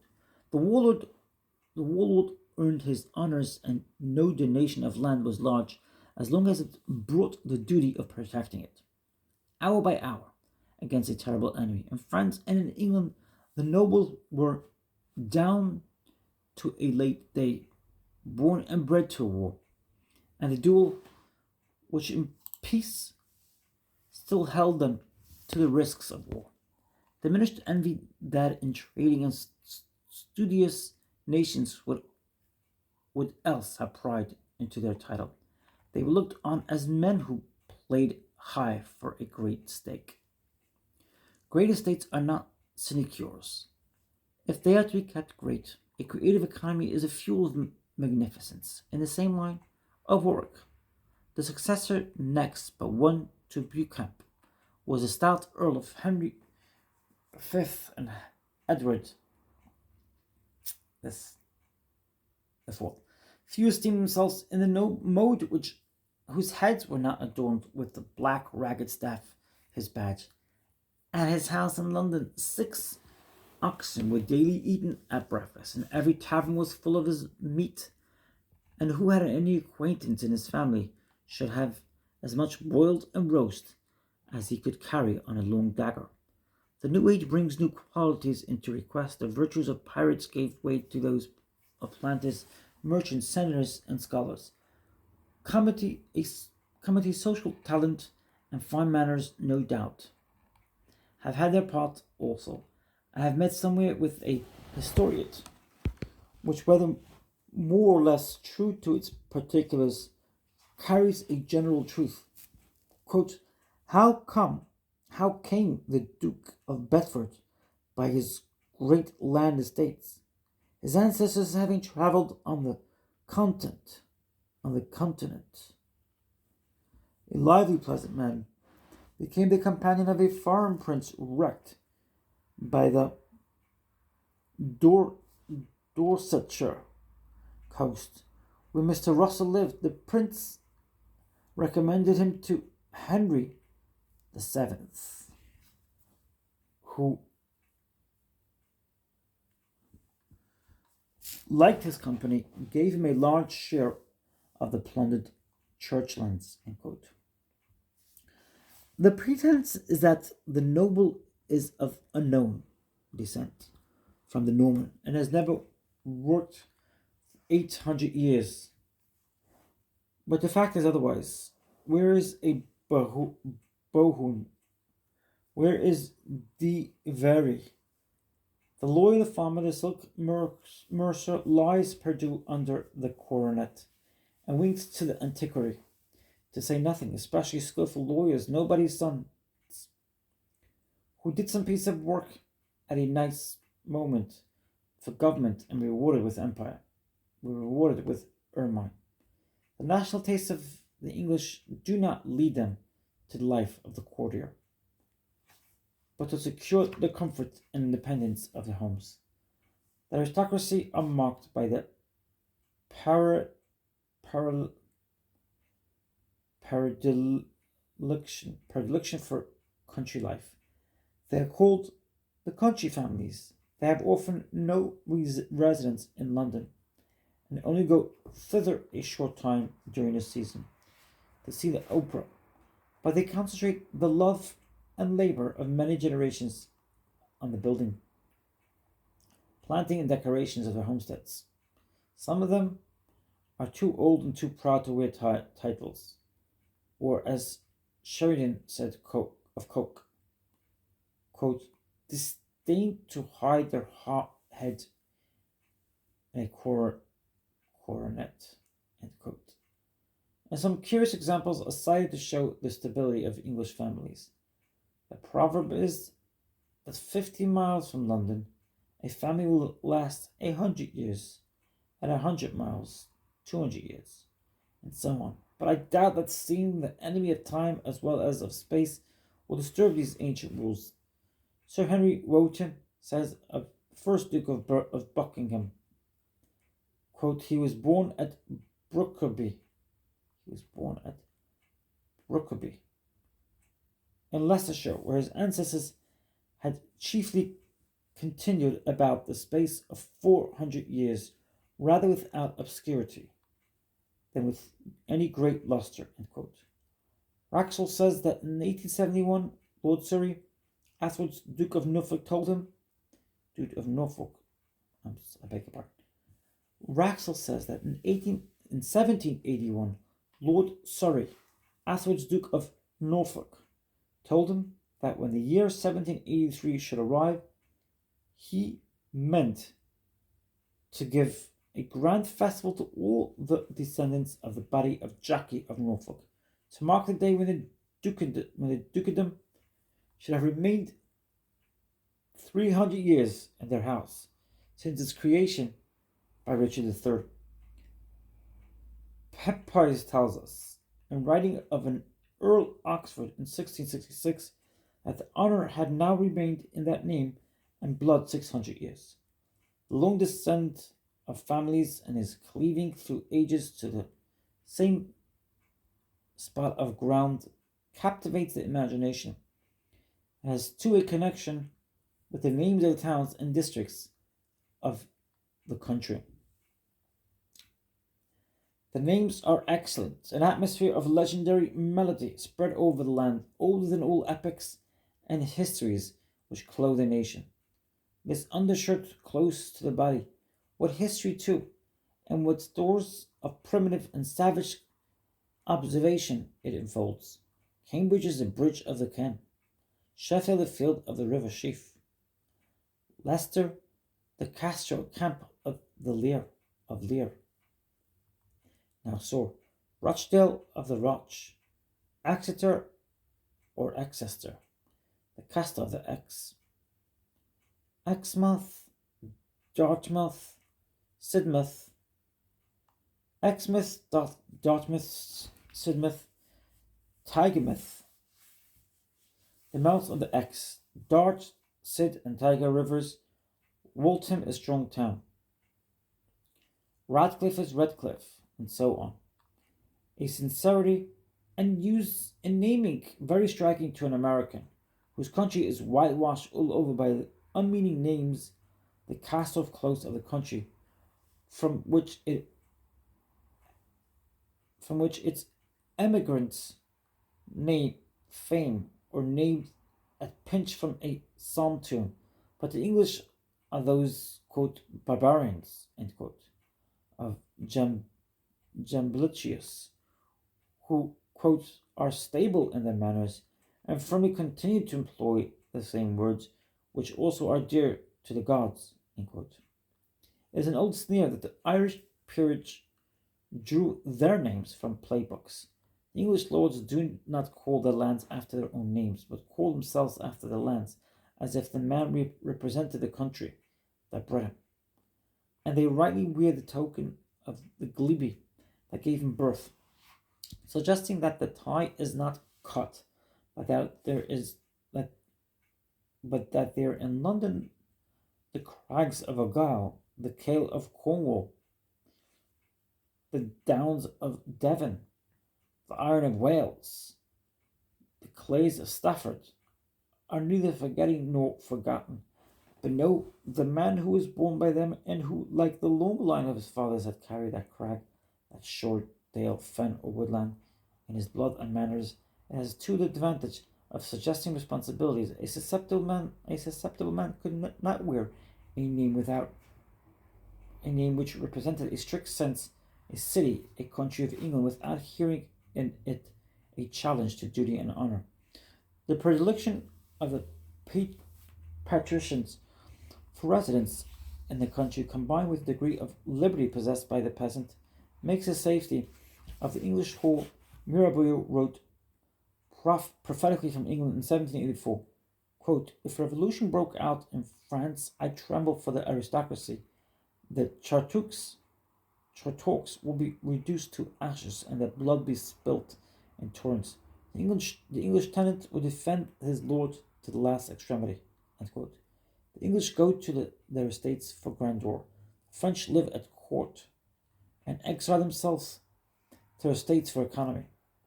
As they do not mean to live with their tenants, they do not consolate them, but wring from them the last solace. Evelyn wrote from Blois in 1644, quote, "The wolves are harsh in such numbers that they often come and take children out of the streets. Yet will not the Duke, who is sovereign here, permit them to be destroyed?" End quote. In evidence of the wealth amassed by ancient families, the traveller is shown the palaces in Piccadilly, Burlington House, Devonshire House, Lansdowne House in Berkshire Square, and lower down in the city a few noble houses which still withstand in all their amplitude the encroachment of streets. The Duke of Bedford included a mile square to the heart of London, where the British Museum, once Montague House, now stands, and the land occupied by Woburn Square, Bedford Square, Russell Square, the Marquis of Westminster, built within a few years the series of squares called Belgravia. Stafford House is the noblest place in London, and Thomond House holds its place by Charing Cross. Chesterfield House remains in Alderley Street. Sion House and Holland House are the suburbs. Most historical houses amassed or lost in the modern uses to which trade or charity has converted them. A multitude of town places contain in, inestimable galleries of art. In a country the size of private estates is more impressive. From Barnard Castle I rode on the highway 23 miles from High Force, a full of the trees towards Darlington, past Raby Castle, through the estate of the Duke of Cleveland. The Marquis of Breadalbane rides out of his house 100 miles in a straight line to the sea on his own property. The Duke of Sutherland owns the county of Sutherland, stretching across Scotland from sea to sea. The Duke of Devonshire, besides his other estates, owns 96,000 acres of the country of Derby. The Duke of Richmond has 40,000 acres at Goodwood and 300,000 at Gordon Castle. The Duke of Norfolk Park in Sussex is 50 miles in circuit. An agriculturist bought lately the land of Lewis in Hebrides, containing 500,000 acres. The possessions of the Earl of Lonsdale gave him 8 seats in Parliament. This is the Heptarchy again, and before the reform of 1832, 154 persons sent 307 members to Parliament. Wow. I repeat that. This is the, maybe we should call it hypocrisy. This is the Heptarchy again. And before the reform of 1832, 154 persons sent 307 members to Parliament. The borough mongers governed England. These large domains are growing larger. The great estates are absorbing the small freeholds. In 1786, the soil of England was owned by 250,000 corporations and proprietors, and in 1822 by 32,000. These broad estates find room in this narrow island all over England, scattered at short intervals among shipyards, mills, mines, and forages, are the paradises of the noble, with lifelong repose and refinement are heightened by the contrast with the roar of industry and necessity, out of which you have stepped aside. I was surprised to observe the very small attendance usually in the House of Lords. Out of 573 peers on ordinary days, only 20 or 30. Where are they? I asked. Quote, at home on their estates, devoured by ennui, or in the Alps, or up the Rhine, in the Harz Mountains, or in Egypt, or in India, or the Ghauts. End quote. But with such interests at stake, how can these men afford to neglect them? Quote, oh, end quote, replied my friend, why should they work for themselves when every man in England works for them and will suffer before they come to harm? End quote. The hardest radical instantly uncovers and changes his tone to a lord.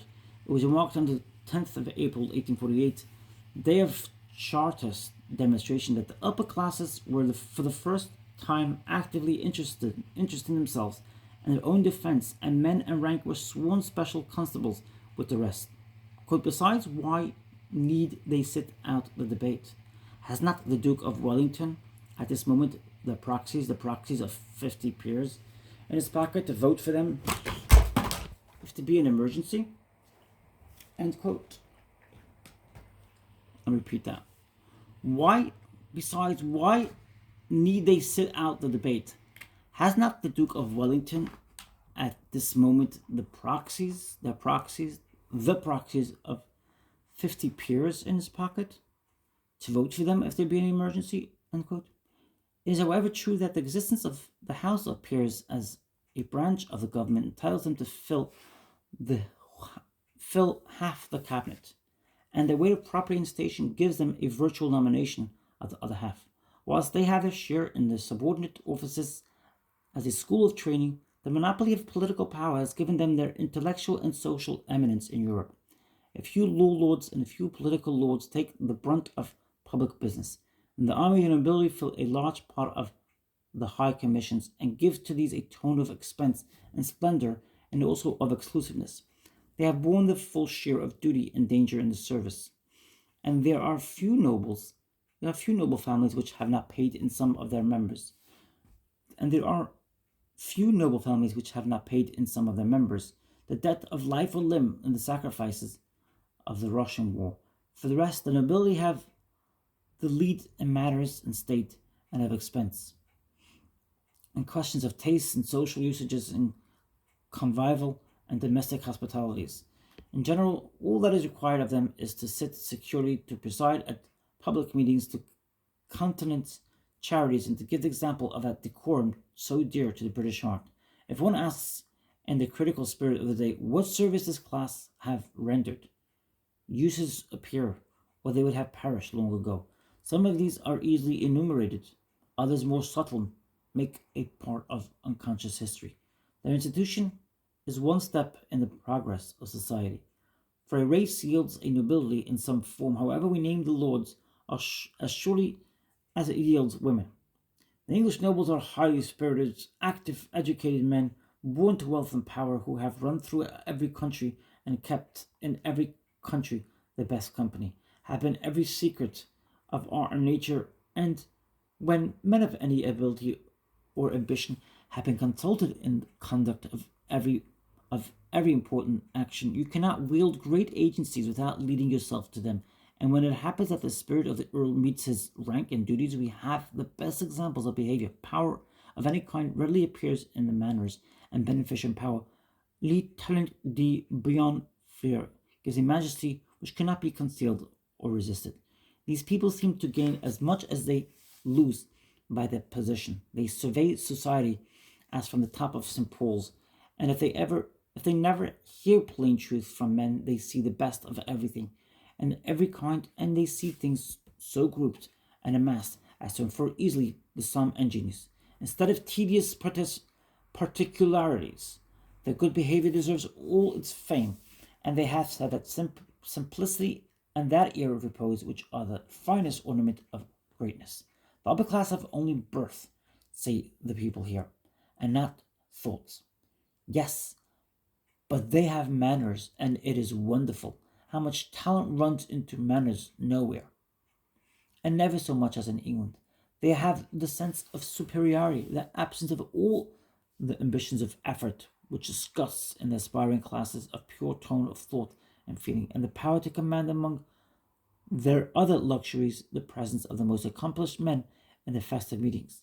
Loyalty is in the English a sub-religion. They wear the laws of ornaments and walk by their faith in their painted Mayfair, as if among the forms of gods. The economist of 1855, who asks, "Of what use are the lords?" may learn of Franklin to ask, "Of what use is a baby?" They have been a social church proper to inspire sentiments, mutually honoring the lover and the loved. Politeness is the ritual society, as prayers of the church, a school of manners, and a gentle blessing to the age in which it grew. It is a romance adorning English life with a larger horizon, a midway heaven fulfilling to their sense the fairy tales and poetry. This just as far as the breeding of the nobleman really made him brave, handsome, accomplished, and great-hearted. On general grounds, whatever tends to form manners or to finish men has a great value. Everyone who has tasted the delight of friendship will respect every social god which our manners can establish, tending to secure from the intrusion of frivolous and distasteful people. The jealousy of every class to guard itself is a testimony to the reality they have found in life. When a man once knows that he has done justice to himself, let him dismiss all terrors of aristocracy as superstitions. So far as he is concerned, he who keeps the door of a mine, whether of cobalt, or mercury, or nickel, or plumbago, securely knows that the world cannot do without him. Everybody who is real is open and ready for that which is also real. Besides, these are they who make England that strong box, a museum it is, who gather and protect works of art dragged from amidst burning cities and revolutionary countries and brought hither out of all the world. I look with respect at houses 6, 7, 800, or like Warwick Castle, 900 years old. I pardoned high park fences when I saw that besides does and pheasants, these have preserved Arundel marbles. Townley galleries, Howard and Sapenserian libraries, Warwick and Portland vases, Saxon manuscripts, monastic architectures, millennial trees, and breeds of cattle elsewhere extinct. In these manners, after the frenzy of war and destruction subsides a little, the antiquary finds the frailest Roman jar or crumbling. Egyptian mummy case without so much as new layer of dust, keeping the series of history unbroken and waiting for its interpreter, who is sure to survive. These lords are the treasures and librarians of mankind, engaged by their pride and wealth to a function. Yet there were other works for British dukes to do. George Loudon, Quintini, Evelyn had taught them to make gardens. Arthur Young, Bakewell, and Metchy have made them agricultural. Scotland was a camp until the day of Culloden. Dukes of Atholl, Sutherland, Buccleuch, and the Marquis of Breadalbane had introduced the rape culture. The sheep farm, wheat drainage, the plantation of forests, the artificial replenishment of lakes and ponds with fish, the renting of game preserves against the cry of the old tenantry and the sympathetic cry of the English press. They have rooted out and planted anew, and now 6 millions of people live and live better on the same land that fed 3 millions. The English barons in every period have been grave and great, after the estimate and opinion of their times.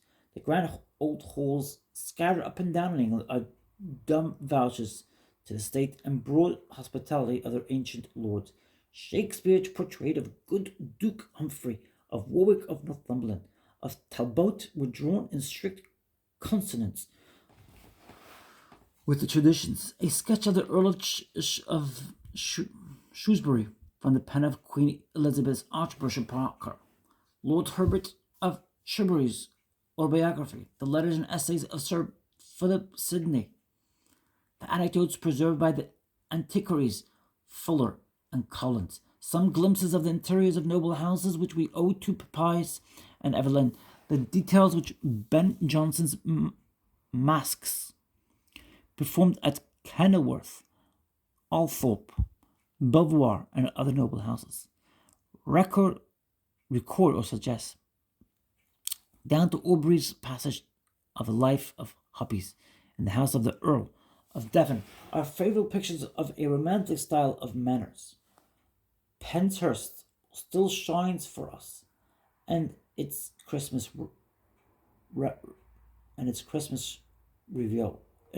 revels. Quote, "We're logs not burned but men," end quote. At Witton House, the quote, "Arcadia," end quote, was written amidst conversations with Fulk Griviel, Lord Brooke, a man of no vulgar mind, as his own poems declare him. I must hold Ludlow Castle an honest house, for which Milton's quote, "Comus," end quote, was written, and the company nobly bred which performed it with knowledge and sympathy. In the roll of nobles are found poets, philosophers, chemists, astronomers, also men of solid virtues and of lofty sentiments. Often they have been the friends of patrons of genius and learning, and especially of the fine arts. And at this moment, almost every great house has its sumptuous picture gallery. Of course, there is another side to this gorgeous show. Every victory was a defeat of a great party, only less worthy. Castles are proud things, but it is safest to be outside of them. War is a foul game, and yet war is not the worst part of the aristocratic history. In later times, when the baron, educated only by war, with his brains paralyzed by his stomach, found himself idle at home, he grew fat and wanton and a sorry brute. Grammont, Papias, and evidence show the kennels to which the king and court went in quest of pleasure. Prostitutes taken from the theatres were made duchesses. The bastard dukes and earls. Quote, the young men sat uppermost. The old serious lords were out of favour. End quote. The discourse that the king's companions had with him was, quote, poor and frothy. End quote. No man who valued his head might do what these put companions familiarly did with the king. In logical sequence of these dignified rebels, Papias can tell the beggarly shifts to which the king was reduced. Who could not find paper at his council table, and quote, no handkerchief, no handkerchiefs, end quote, in his wardrobe,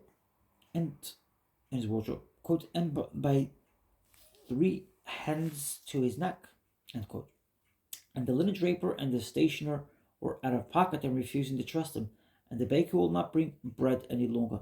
Meantime, the English Channel was swept, and London threatened by the Dutch fleet, manned too by English sailors who, having been cheated of their pay for years by the king, enlisted with the enemy. The Sloan correspondence in the reign of George III discloses a rottenness in the aristocracy which threatened to decompose the state. The sycophancy and sale of votes and honour for place and title. Lewdness, gaming, smuggling, bribery, and cheating, the sneer at the childish indiscretion of quarrelling with 10,000 a year, the want of ideas, the splendour of the titles, and the apathy of the nation are instructive and make the reader pause and explore the firm bounds which confined these vices to a handful of rich men. In the reign of the 4th George, things do not seem to have mended, and the rotten debauchee let down from a window by an inclined plane into his coach to take the air was a scandal to Europe, which the ill fame of his queen and of his family did nothing to retrieve. Under the present reign, the perfect decorum of the court is thought to have put a check in the gross vices of the aristocracy.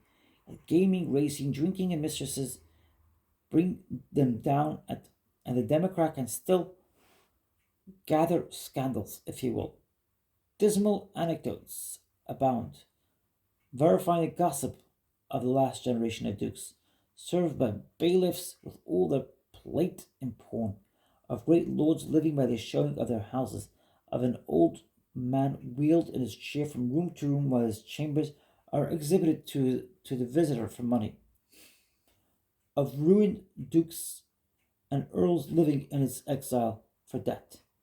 The historic names of the Buckinghams, Beauforts, Marlboroughs, and Hertfords have gained to new lustre, and then darker scandals broke out ominous as the new chapters added under the Orleans dynasty to the, quote, cause célèbres, end quote. In France, even peers who are men of worth and public spirit are overtaken and embarrassed by their vast expense. The respectable Duke of Devonshire, willing to be the Maecenas of Lucullus of his island, is reported to have said that he cannot live at Chatsworth for 1 month in the year. The many houses eat them up. They cannot sell them because they are entailed. They will not let them for pride's sake, but keep them empty-eared in the grounds mown and dressed, at a cost of £4,000 or £5,000 per year. The spending is for a great part in servants, and many houses exceeding 100. Most of them are only chargeable with idleness, which because it squanders each vast power of benefit has the mischief of crime. Quote, they might be little providences on earth, end quote, said my friend. Quote, and they are for the most part jockeys and fops, end quote. Campbell said, acquaintance with the nobility I could never keep up.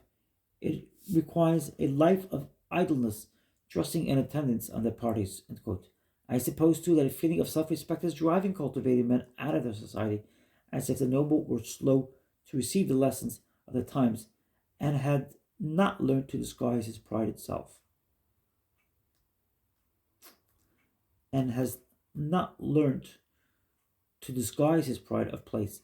A man of wit who is also one of the celebrities of wealth and fashion confessed to his friend that he could not enter their houses without being made to feel that they were great lords and he a low plebeian. With the tribe of artistes, including the musical tribe, the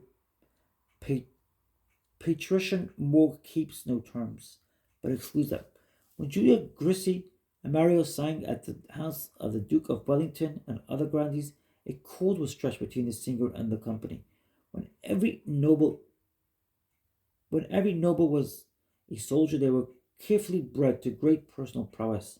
The education of a soldier is a simpler affair than that of an earl in the 19th century, and this was very seriously pursued. They are expert in every species of equitation. Equitation.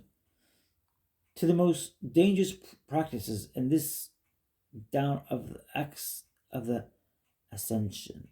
accession of William of Orange, but graver men appear to have trained their sons for civil affairs. Elizabeth extended her thought to the future, and Sir Philip Sidney, in his letter to his brother, and Milton of Evelyn, gave plain and hearty counsel.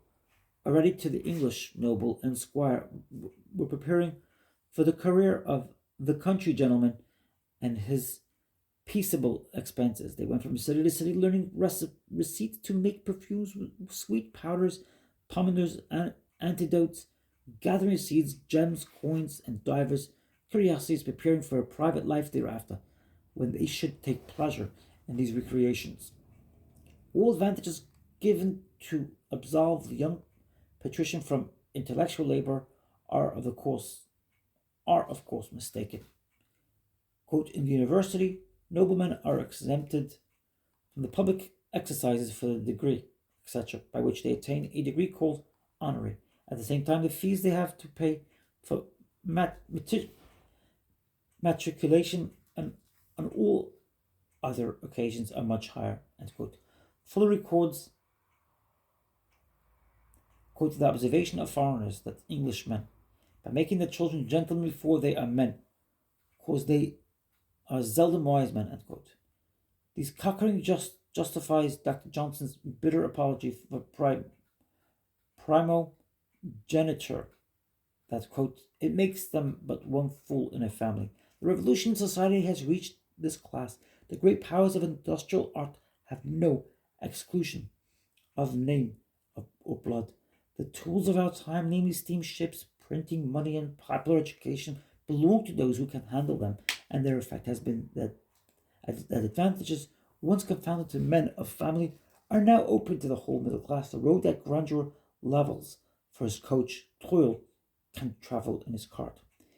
This is more manifest every day, but I think it is true throughout English history. English history, wisely read, is the vindication of the brain of that people.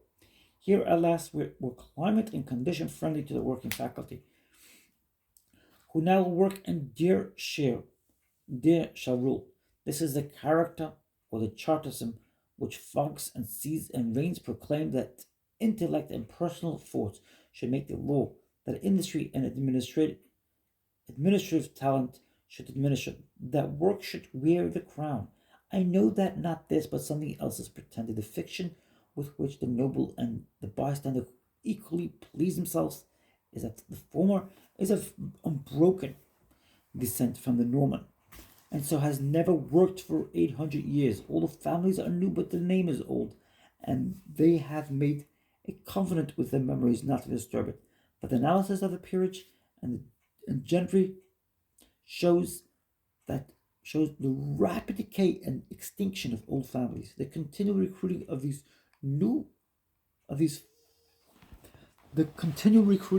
from new blood.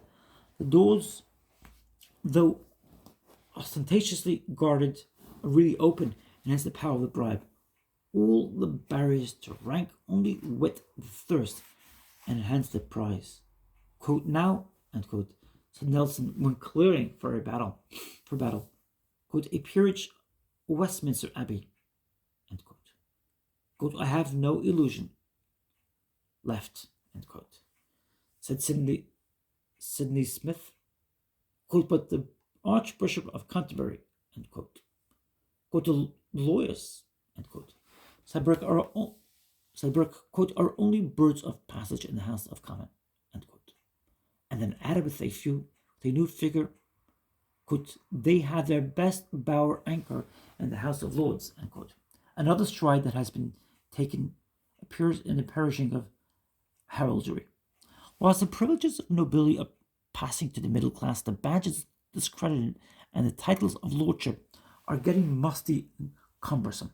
I wonder that sensible men have not been already impatient of them. They belong with wigs, powder, and scarlet coats to an early age and may be advantageously consigned with paint and tattoo to the dignitaries of Australia and Polynesia. A multitude of English educated at universities, bred into the society with manners, ability, and the gifts of fortune, are every day confronting the peers on a footing of equality, and outstripping them as often in the race of honor and influence. The cultivated class is large and ever enlarging. It is computed that with titles and without, there are 70,000 of these people coming and going in London who make up what is called high society. They cannot shut their eyes to the fact that an untitled nobility possesses all the power without the inconveniences that belong to rank. They cannot shut their eyes to the fact that an untitled nobility possesses all the power without the inconveniences that belong to rank. And the rich Englishman goes over the world at the present day enjoying more than all the advantages which the strongest of his kings could command. Chapter 12. Universities. Of British universities, Cambridge has the most illustrious names on its list. At the present day, too, it has the advantage of Oxford, counting in its alumni a greater number of distinguished scholars. I regret that I had but a single day wherein to see King's College Chapel, the beautiful lawns and gardens of the college, and a few of its gownsmen. But I availed myself of some repeated invitations to Oxford, where I had introductions to Dr. Daubeny, Professor of Botany, and to the Regius Professor of Divinity, as well as to a valued friend, a fellow of Oriel, and went thither on the last day of March 1848. I was the guest of my friend in Oriel, was housed close upon the college, and I lived in college hospitalities. My new friends showed me their cloisters, the Bodleian Library, the Randolph Gallery, Merchant Hall, and the rest. I saw several faithful, high-minded young men, some of them in the mood of making sacrifices for peace of mind, a topic, of course, on which I had no counsel to offer. Their affectionate and gregarious ways reminded me at once of the habits of our Cambridge men. So I imputed to these English an advantage in their secure and polished manners. The halls are rich with oaken wainscoting and ceiling. The pictures of the founders hang from the walls. The tables glitter with plate. A youth came forward to the upper table and pronounced the ancient form of grace before meals, which I suppose has been in use here for ages. Benedictus, Benedicat, Benedictor, Benedictator. It is a curious proof of the English use and wont of their good nature. And these young men are locked up every night at 9 o'clock, and the porter at each hall is required to give the name of any belated student who is admitted after that hour. Still more descriptive is the fact that out of 1,200 young men, comprising the most spirited of the aristocracy, a duel has never occurred. Oxford is old even in England and conservative. Its foundations date from Alfred and even from Arthur. If, as is alleged, the prelate on the Druids and had a seminary here. In the reign of Edward I, it is pretended, here were 30,000 students, and 19 most noble foundations were then established. Chaucer found it as firm as if it had always stood, and it is in British history rich with great names, the school of the island and the link of England to the learned of Europe. Hither came Erasmus with delight in 1497. Albericus Gentilis in 1850 was relieved and maintained by the university. Albert Alaski, a noble Polonian prince of Sirat, who visited England to admire the wisdom of Queen Elizabeth, was entertained with stage plays and the refectory of Christ Church in 1583. Isaac Casabon, coming from Henry Quatre of France by invitation of James I, was admitted to Christ Church in July 1613. I saw the Asmolean Museum, whither Elias as Ashmole in 1682 sent 12 cartloads of rarities. Here indeed was the Olympia of all at Antony Woods and Aubrey's games and heroes, and every inch of ground has its lustre.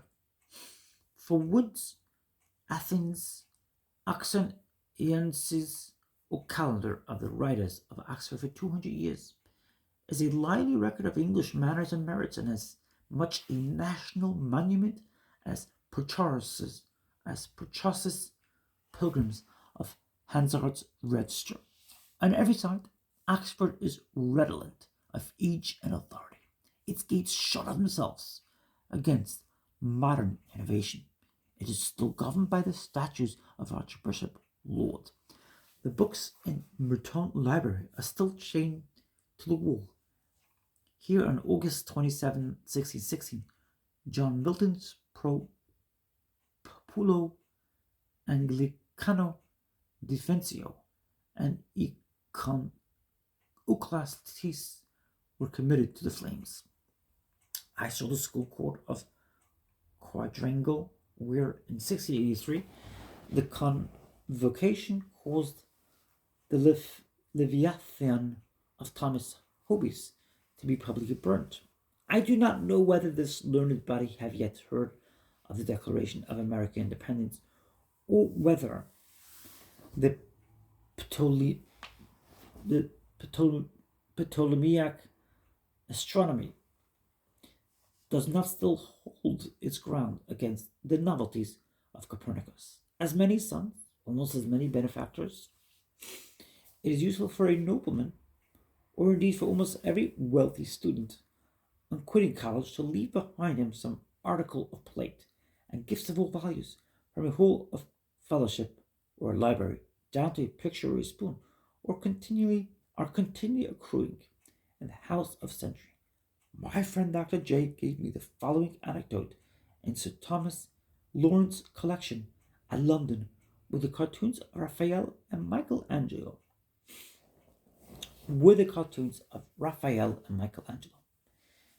This inestimable prize was offered to Oxford University for £7,000. The offer was accepted, and the committee charged with the affair had collected £3,000 when, among other friends, they called on Lord Eldon instead of £100. He surprised them by putting down his name for £3,000. They told him they should now very easily raise the remainder. Quote, "No," end quote, he said. Quote, "Your men have probably already contributed all they can spare. I can as well give the rest. End quote. And he withdrew his check for £3,000 and wrote £4,000. I saw the whole collection in April 1848. In the Bodleian Library, Dr. Bandinel showed me the manuscript Plato of the date of AD 896, brought by Dr. Clark from Egypt, a manuscript Virgil of the same century, the first Bible printed at Mentz, I believe in 1450, and a duplicate of the same which had been deficient in about 20 leaves at the end. But one day, being in Venice, he brought a room full of books and manuscripts, every scrap and fragment of 4,000 Louis duels, and had the doors locked and sealed by the council. On proceeding afterwards to examine his purchase, he found the 20 deficient pages of his Ment's Bible in perfect order, brought them to Oxford the rest of his purchase, and placed them in the volume, but has too much ore for the providence that appears in bibliography also. The suffer the reunited parts to be rebound. The oldest building here is 200 years younger than the frail manuscript brought by Dr. Clark from Egypt. No candle or fire is ever lighted in the Bodleian. Its catalogue is the standard catalogue on the desk of every library in Oxford. In each several college they underscore in red ink on this catalogue the titles of books contained in the library of that college. The theory being that the Bodleian has all books. The rich library spent during the last year, 1847, for the purchase of books, £1,668. The logical English train, a scholar, as a train an engineer. Oxford is a Greek factory, as Wilton mills weave carpet and Sheffield grind steel. They know the use of a tutor as they know the use of a horse, and they draw the greatest amount of benefit out of both. The reading men are kept by hard walking, hard riding, and measured eating and drinking at the top of their condition, and 2 days before the examination do no work but lounge, ride, or run to be fresh on the college doomsday. 7 years residence is the theoretic period of a master's degree. In point of fact, it has long been 3 years residence and 4 years of standing. This quote 3 years end quote is about 21 months in all. Quote the whole expense end quote, said Professor Sewell. Quote of ordinary college tuition at Oxford is about 16 guineas a year end quote. But this plausible statement may deceive a reader acquainted with the fact that the principal teaching relied on is private tuition, and the expenses of private tuition are reckoned from £50 to £70 a year, or £1,000 for the whole course of 3.5 years at Cambridge. £750 a year is economical, and £1,500 not extravagant. The number of students and of residents, the dignity of the authorities, the value of the foundations, the history and the architecture, the known sympathy of entire Britain in what is done there justify a dedication to study in the undergraduate such as cannot easily be in America, whereas college is half suspected by the Frenchman to be insignificant in the scale beside trade and politics. Oxford is a little aristocracy in itself, numerous and dignified enough to rank with other estates in the realm, and with fame and secular promotion are to be had for study and a direction which has the unanimous respect of all cultivated nations. This aristocracy, of course, repairs its own losses, fills places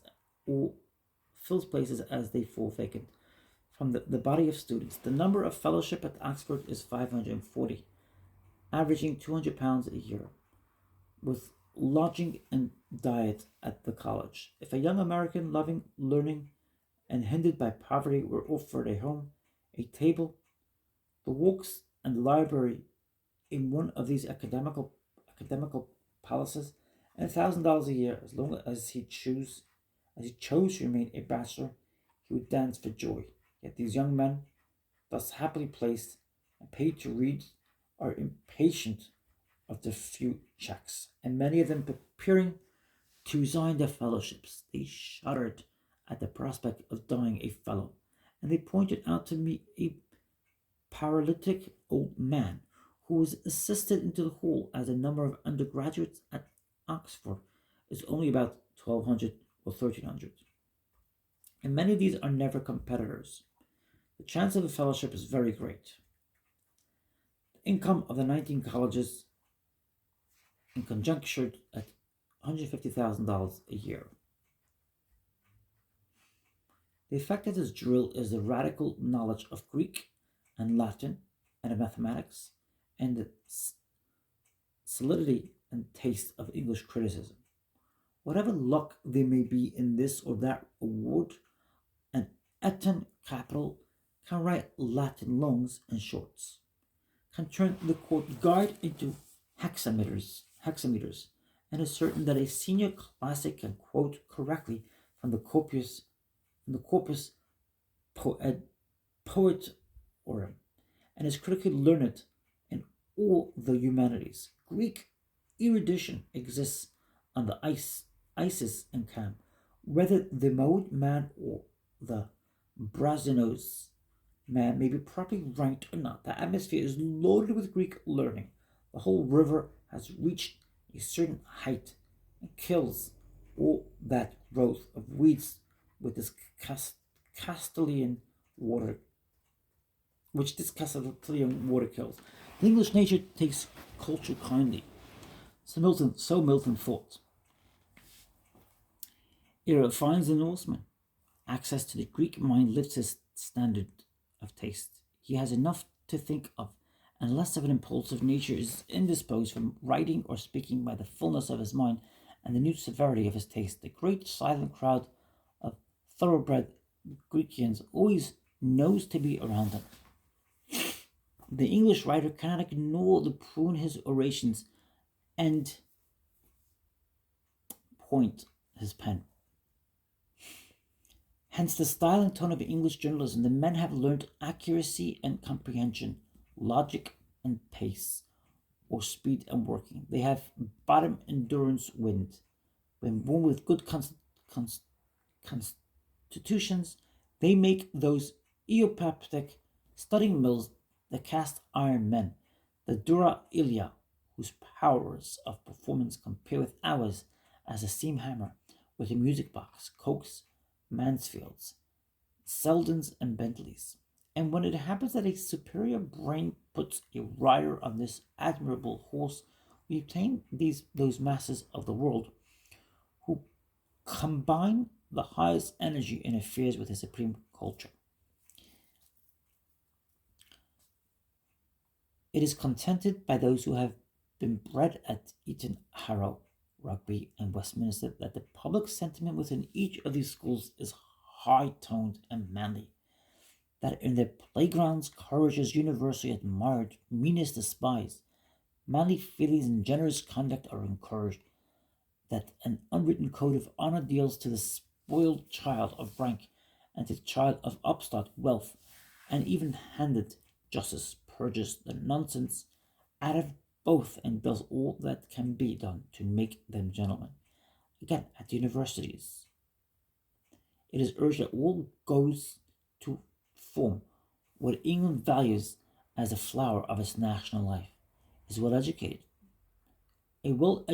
gentleman. The German Huber is described in describing to his countrymen the attributes of the English gentleman, frankly admits that, quote, in Germany we have nothing of the kind. A gentleman must possess a political character, an independent and public position, or at least the right of assuming so. He must have average opulence either of his own or in his family. He should also have bodily activity and strength unattainable by our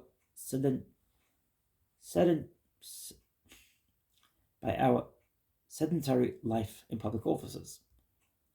The race of English gentlemen presents an appearance of manly vigor and from not elsewhere to be found among an equal number of persons. No other nation produces the stock, and in England it has deteriorated. The university is a decided presumption in any man's favor, and so eminent are the members that a glance at the calendars will show that in all the world one cannot be in better company than on the books of one of the Oxford or Cambridge colleges. These seminaries are finishing schools for the upper class and not for the poor. The useful is exploded. The definition of a public school is, quote, a school which excludes all that it could fit, all that could fit a man for standing behind a counter, end quote. No doubt the foundations have been perverted. Oxford, which equals in will several of the small European states, shuts up the lectureship, which were made, quote, public for all men, thereunto to have concourse, end quote. Misspends the revenues bestowed for each youth, such youths, quote, as should be most meet for towardness, poverty, and painfulness, end quote. There's a gross favoritism. Many chairs and many fellowships are made beds of ease, and it is likely that the university will know how to resist and make inoperative the terrors of parliamentary inquiry. No doubt the learning is grown obsolete. But Oxford also has its merits, and I found here also proof of the national fidelity and thoroughness. Such knowledge as they prize, they possess and impart, whether in course or by indirection, whether by a cramming tutor or by examiners with prizes and foundational scholarships. Education, according to the English notion of it, is arrived at. I looked over the examination papers of the year 1848 for the various scholarships and fellowships. The Lusby, the Hertford, the Dean, Ireland, and the University. Copies of which were kindly given to me by a Greek professor, containing the tasks which many competitors had victoriously performed, and I believe they would prove too severe tests for the candidates for a bachelor's degree in Yale or Harvard. And in general, here was proof of a more searching study in the pointed directions.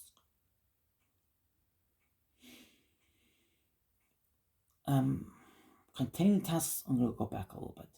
Containing the tasks which many competitors had victoriously performed, and I believe they would prove too severe tests for the candidates for a bachelor's degree in Yale or Harvard. And in general, here was proof of a more searching study in the pointed directions, and the knowledge pretended to be conveyed was conveyed. The knowledge pretended to be conveyed was conveyed. Oxford sends out yearly 20 or 30 very able men and 300 or 400 well-educated men. So that's 20 or 30 very able men and 300 or 400 well-educated men. I'm going to stop here. We are currently on page 635. I'm going to come back on the next video. Please feel free to leave your thoughts, your comments, your feedback, your insights. What have you learned from this book? From these essays, specifically. I look forward to hearing from you. Please leave your feedback. Please like or dislike this video. And please subscribe if you haven't already. Thank you so much for joining me. Thank you for taking the time out of your busy day to join me as I read this book. And please subscribe if you haven't already. Wishing you lots of love. Wishing you a beautiful day ahead. Take care. Keep on shining a beautiful light.